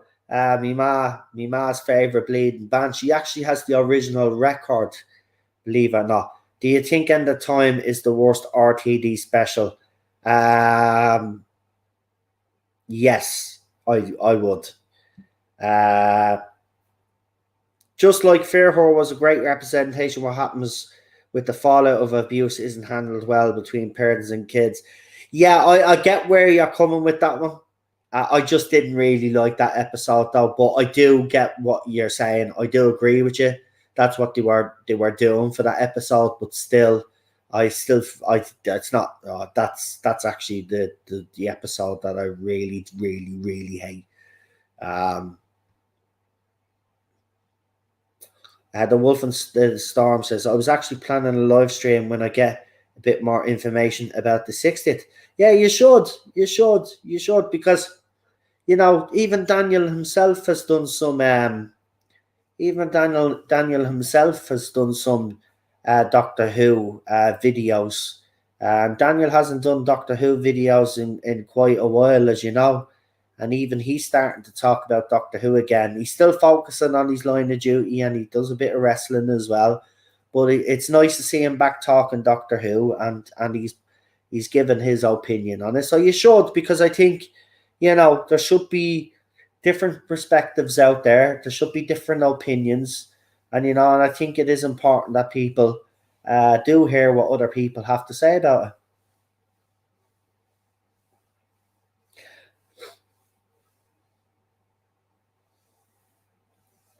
Daniel will be, Daniel obviously will be coming on for a member stream because obviously Daniel's with me since day one.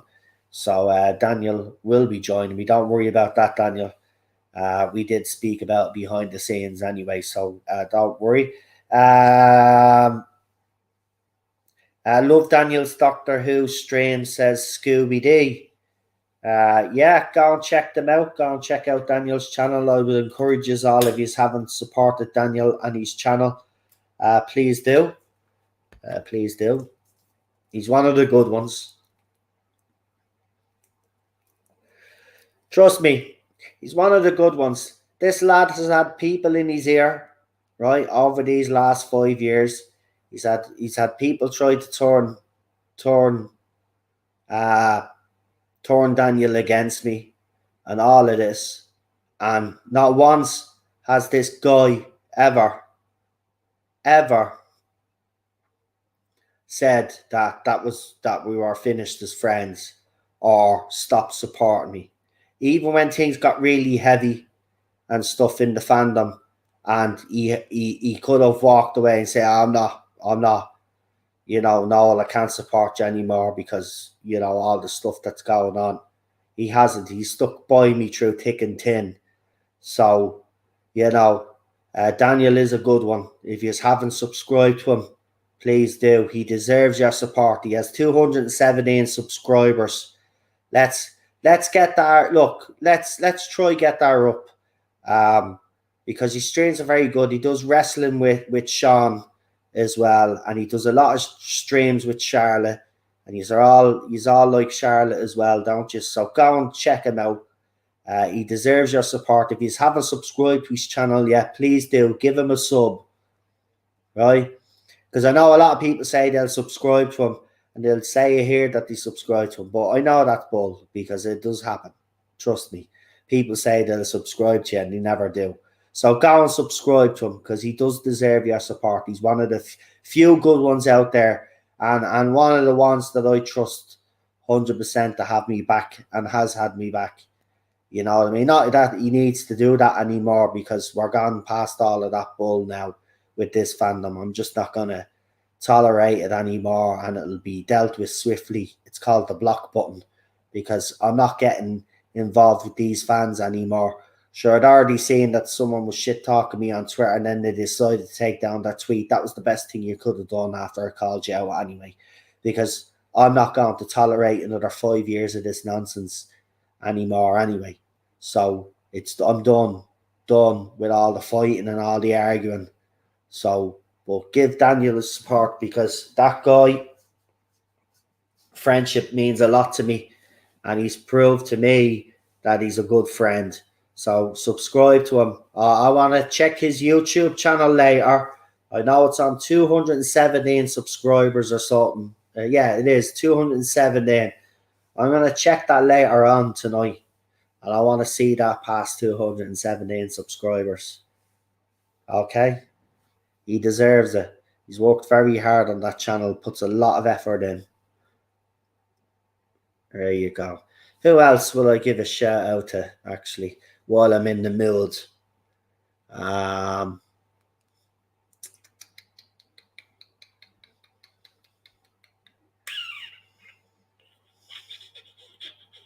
Actually, do you know I've been watching quite a lot of Clobbering Times.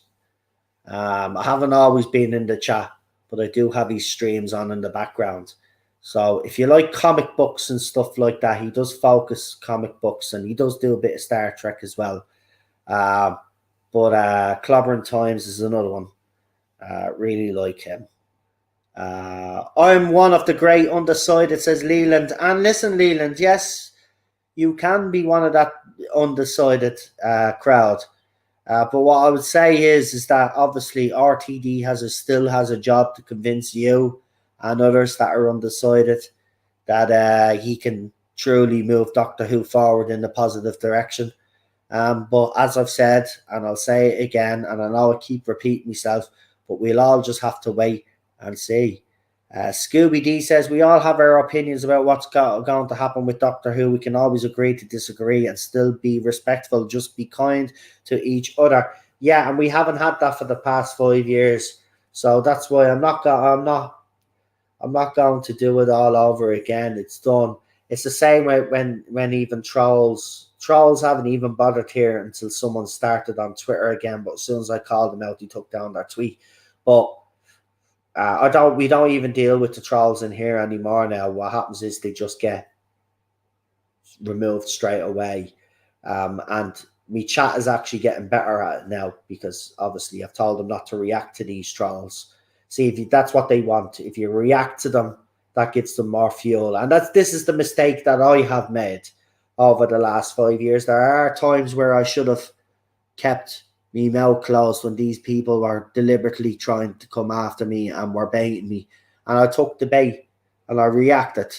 And yes, I was defending myself and I was always in the right. But there are times where there's just no point in defending yourself to people that just will never listen, you know? And that's the one thing I've learned from this era. And that's what I'll take away from it. That's why I have a different approach. And that's why I will continue this, because you know what? My life has been so much more peaceful since. I should have done this a long time ago. Nicholas Horton says, I've just subscribed to their YouTube channels. Wolfenstorm says, I trust Russell and always trust Russell. He never steered us wrong before. Exactly. Right then. I'm going to leave it there for tonight. Obviously, check out Cultivated Media as well. Good channel there. And obviously, you know, our thoughts are with Chris at the moment. You know, it's been, you know, this side of the fandom, I'm just going to say, has gone for the last few months, especially, has gone through a lot with loss. And I'm just gonna say, this is what makes this side of the community so much better. Is that people have rallied around everybody that has been going through some hard times recently, and it's good to see. So keep it up, folks. Keep it up. But it just goes to show you how good you actually all are. And no matter what's said about this channel, or me as the host, or you guys for supporting me, I think we know each other well enough to know that we're all decent human beings and we do look out for each other, and that's what it's all about. We come together in times of need and stuff like that. Life is too short to hate on something before you've seen it exactly. There's no point in being antagonized by idiots. I agree. And has anyone seen stills of Capaldi from his new horror show? I have, and I will be checking her out, Leland. I was very disappointed with the Suicide Squad because Peter Capaldi deserved so much better. I thought the movie myself.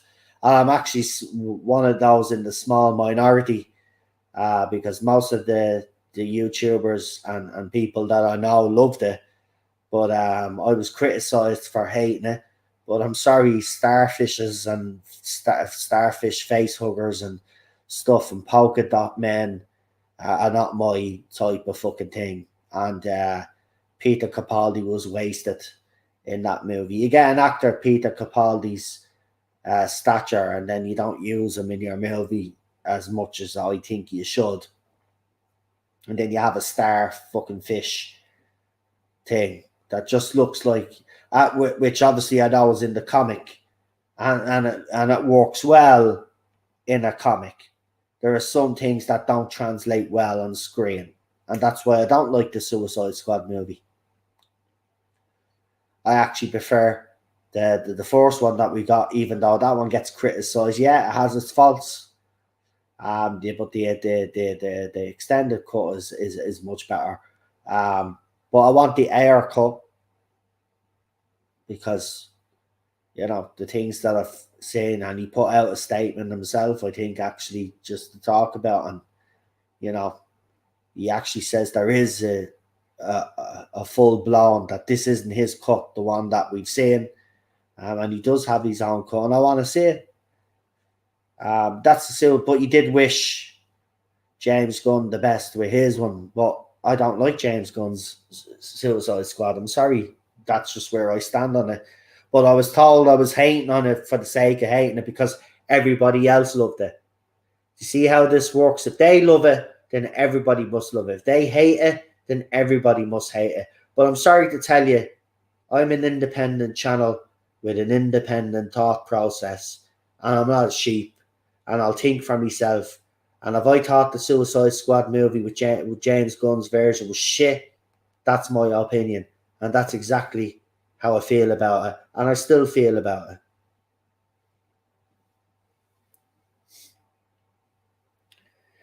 Chris says he didn't like either Suicide Squad movie, but I'm in the minority there.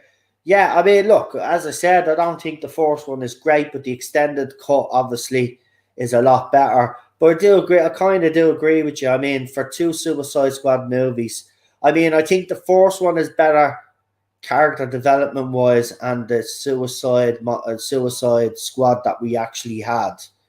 The second one, you seen what happened in the second one at the start of the movie. It's absolutely fucking ridiculous, but we won't get into that.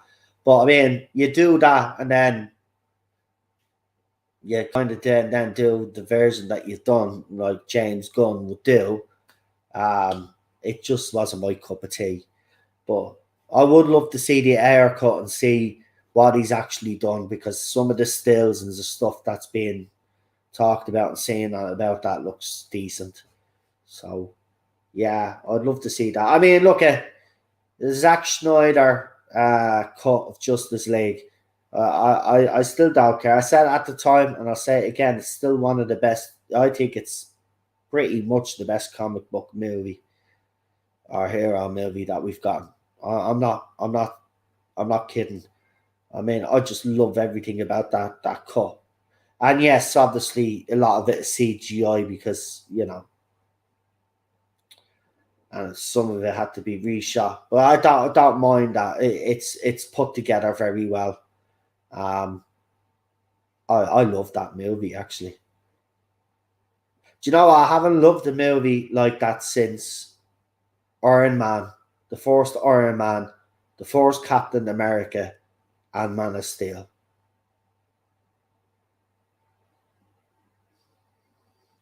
Patrick, who's a member, says, good night now, fellow channel members and general chat. Till we meet again. Actually, it is 11 a.m. where I am. I love both Suicide Squad movies, but only for Harley Quinn and those hot pants. Well, I will say something now. The two movies, Margot Robbie steals the show.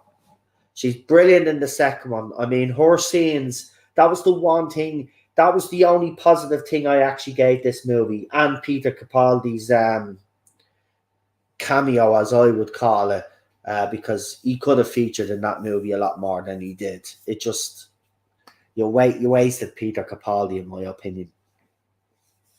But the Harley Quinn scenes are just totally out there, and Margot Robbie is just absolutely brilliant as Harley Quinn. I just wish she'd shut up about the way Harley Quinn should dress. Listen, you took the role, right? Harley Quinn dresses in a certain way, right?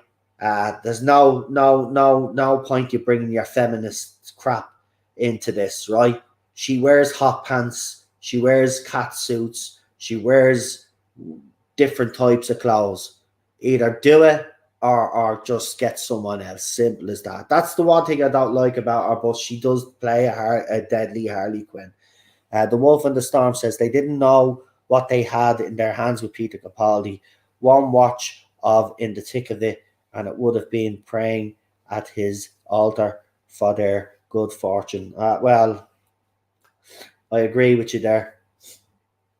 I agree. I'm a bit bitter about that. I'm a bit bitter about what James Gunn done. I have to be honest. I was actually really looking forward to that movie. So was Cheryl. And I decided to go to bed early, right? Which doesn't happen. For most of you that know me, you know I don't really go to bed that early. I'm a night owl. Like I literally go to bed early in the morning. And I decided to say, you know, I was sitting out here and she was in bed and I could hear that she couldn't sleep because she was listening to videos. And do you know what? I said, feck it. I'll go in and I'll ask her because the Suicide Squad was there. And I says, we'll watch the Suicide Squad. Do you want to watch the Suicide Squad? Yeah, we'll watch the Suicide Squad. She was looking forward to. I'm not telling you a word of a lie. We were sitting up in bed, right? And we just kept looking at each other. And we weren't even a quarter of a way through the movie. And I looked at her and I said, what do you think? And she just, I'm not feeling it. I don't like this. And I was like, do you know what? I'm glad you said it because I didn't want to say it first and you say I'm being negative, but this is absolute rubbish. I said, this is absolute rubbish. I said, oh my God, what are we actually watching? And we watched to the end. We couldn't, seriously, it got that bad that Cheryl at one point said, how long is actually left in this movie? And I looked, there's another half an hour. Oh, Jesus, a half an hour. She didn't want to watch it. That's how, but I'm not messing, man. And I actually turned after the movie had finished, and I turned to Sharon and I said, Sharon, do you know what? Are we being super critical, or was it really actually that bad?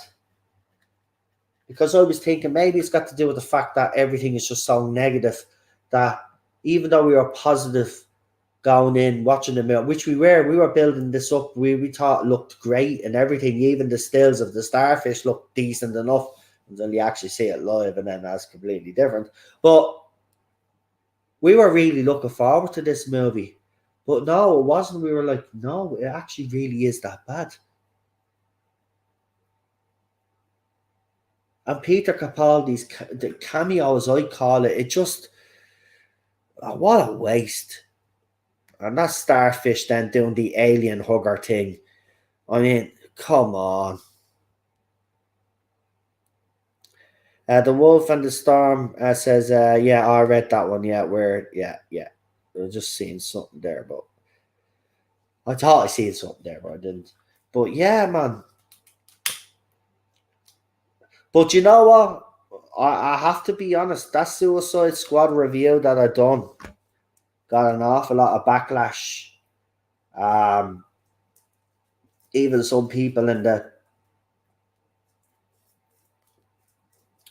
use the hashtag the fandom menace weren't very happy with the review because they were all on board with it and thought it was great. But I found that kind of pretty strange because if you go by what everything else that they've been saying about different franchises, they seem to have no problem that there was deadbeat dads in this. Or Polka Dot Man had mammy issues. You know, they seem to brush all of that under the carpet.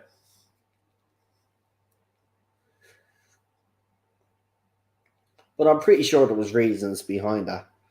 But I don't know. I've always questioned people's reviews on that because it just seemed hypocritical with everything that they've been saying about Disney stuff and other stuff. And then this stuff was actually happening in this movie. But everybody conveniently just swept it under the carpet and gave it a good review. Whereas, you know, they were the things that I brought up as well. I mean, you got to be consistent. But anyway, that's look, the Suicide Squad's done now anyway. He's getting another one anyway. I won't be watching them. Done. I'm probably done with Marvel movies now anyway. And as for DC, I'm kind of nearly there as well with DC as well. And it's only the fact, it's not that because I think all of the movies that they're making are shy. It's because it's like, it's oversaturated now. I think we need a break from all of this, and just get back to making movies again. You know, because these, let's be honest, these are all entertainment, you know, popcorn pieces. Yeah, I want real cinema. And I know they are still making some good movies. You have to just look for them. But they are making some good movies out there. But they're being overshadowed by all these Marvel and DC movies. And there's still a lot of them to come. You know, we know how everybody feels about the MCU right now. I mean, I haven't watched Doctor Strange yet. And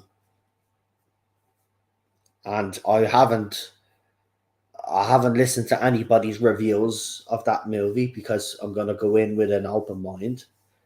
But I've seen the comments on Twitter. They're unavoidable. And obviously people are not painting this picture in a good light. There's ones that are defending it, but this is the nonsense that's going on. You know, again, you'll see people just take their word for it. And this is what I'm just saying about Doctor Who as well. We just all have to wait and see.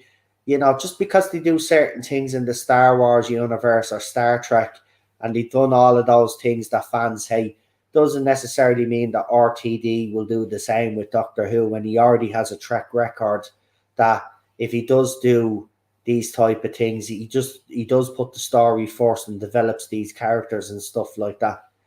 So that's where I stand on it at the moment. And with that, I'm just going to leave it there anyway because, yeah,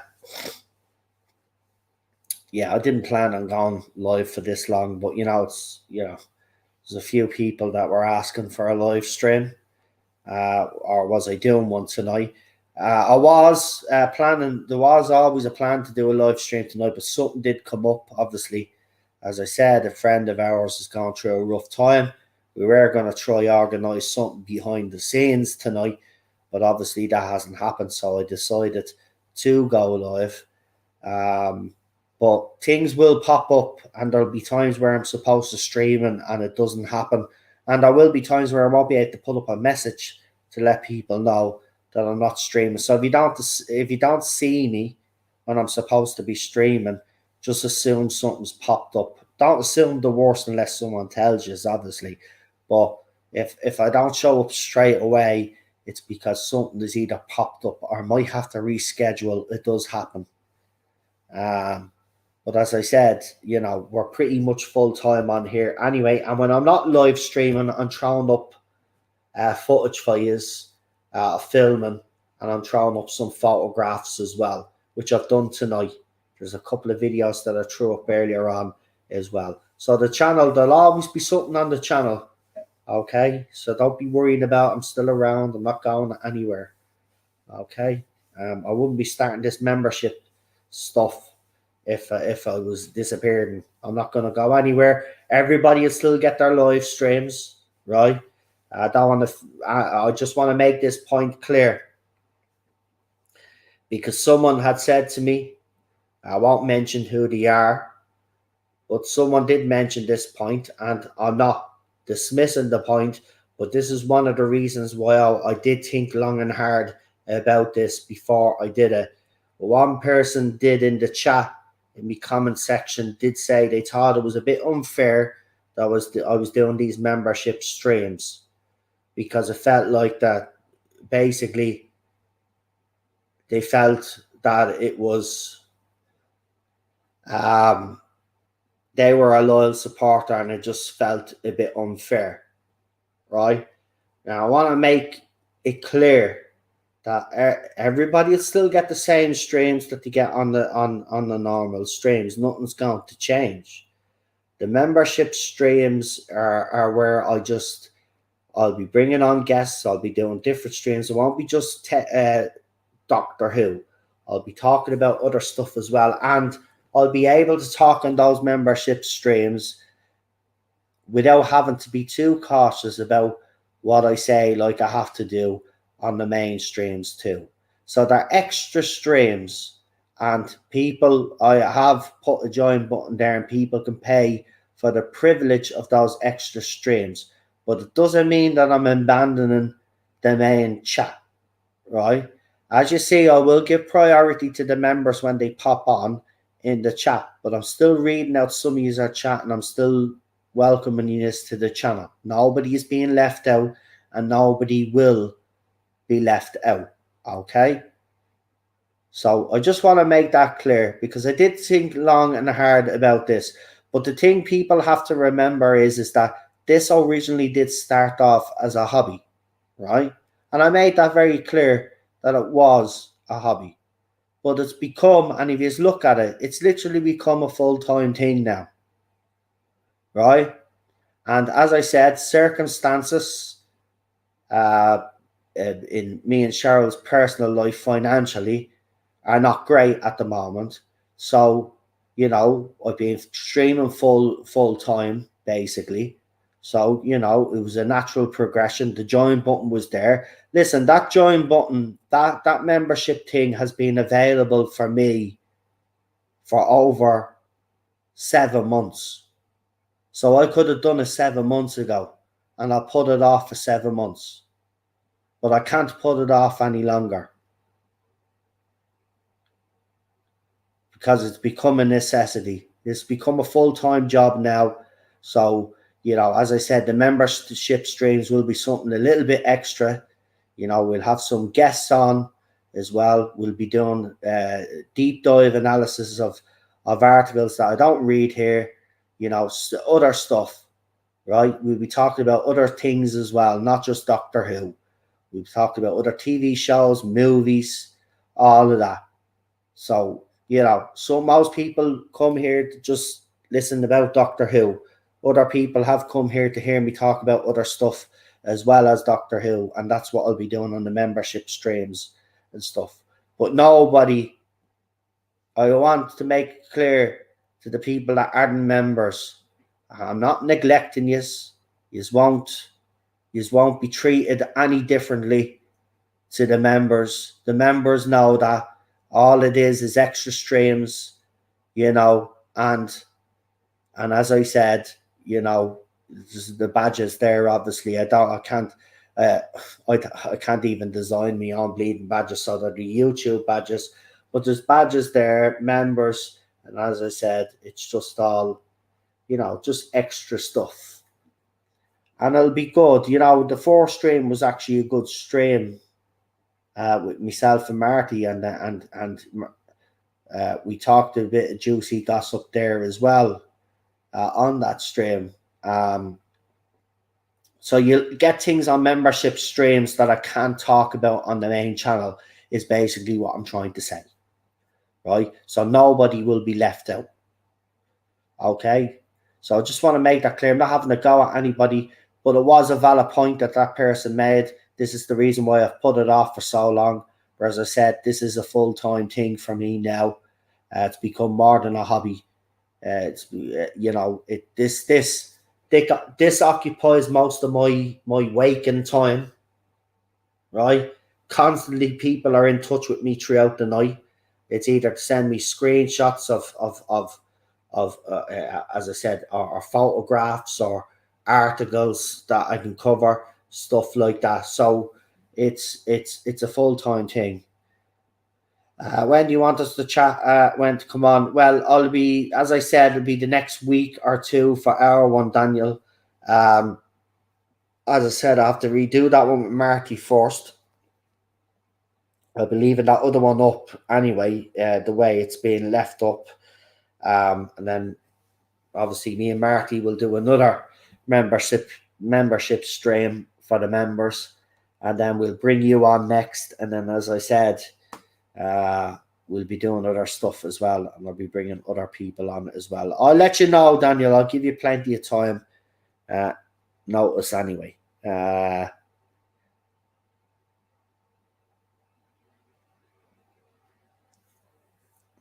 Welcome to the Tarda Zone, where we treat the members like shit and the regulars like gods. Just kidding. No, look, I value every single person, right? Even a person that gives a like. Okay? It's just the membership streams. PD is obviously taking the piss. PD knows what membership streams are all about. There's a lot of stuff that you can say in your membership streams that you can't necessarily say on your live streams here. That's it. So it's basically me, even though I am unfiltered here, I'll be more unfiltered on the membership streams. So yeah, basically. We got Thomas Hooker in the chat, and he says, evening, folks. Evening. Hello from the Gulf Coast. Hope the new endeavor is a great success. Thank you very much. Thank you. As I said, if you do want to join, there's a join members button there. Get joining. And as I said, myself and Marty will be doing a membership stream, another one. There's already one up, but I don't think you can see it all because BBC are being idiots. So we're going to do another one as compensation because you know me, I'm taking this members thing seriously as well. I'm not going to half-ass it. So myself and Marty will be back. Then we will have Daniel on as a guest because he's been with me from day one. And if anybody was ever going to be coming on a membership stream, Daniel was always going to be coming on one anyway. And I will be bringing on other people as well. We'll be talking Doctor Who. We'll be talking other stuff as well on it. As you know, there's other TV shows and there'll be movies and all that we'll be able to talk about as well on the membership streams as well. So yeah, we're going to leave it there. So thank you everybody that is a member, and I want to welcome our new member, the Wolf and Storm. I want to thank everybody in the chat for popping in and supporting the channel as you always do as well. I really appreciate it. And to everybody out there that likes, retweets, or shares any of my videos, thank you very much. I really do appreciate it all. So I will say good night. Enjoy your weekend. Now I don't know if I'm on. Will be on tomorrow because I think there's a big final on tomorrow. I'm pretty sure it's tomorrow. No, it's not tomorrow. Sorry, it's next week. But the Premier League finishes up, so I'll be watching that. So if that's when that's all over early, if that's over early enough, I'll be back tomorrow. Just to well, I'm pretty sure. Later on, while I'm off, I'll be sent something that'll be worth talking about because that's what always happens anyway. But if I'm not back tomorrow, I will see you on Monday. So if I don't see you tomorrow, see you Monday. Enjoy the rest of your weekend. Stay safe. Yeah. And look after yourselves. Now I'm going to have to, I'm bringing, what's a 11:30 now, so I have to bring the poor little pup down. So I'm going to bring him down now for his evening walk. And I'm going to chill out now. And yeah, probably, well, I say chill out. I have to do a few dishes first and all of that stuff, you know yourself. And then I'll probably chill out and watch. I've been binge watching Star Trek Voyager again. Yeah, I mean, it's the second time this year now. But over the last couple of years, I've been binge watching it nearly every few months or so. I just can't stop watching it. I know there's a lot of filler, but there's some great stories in there. In Captain Janeway, I do like her as a captain, I have to say. Chris says, have a good one now. You too, and everybody else in the chat. Right, I'll stop rambling now. I'll see you later. Have a good one, folks. Talk to you soon. Good night.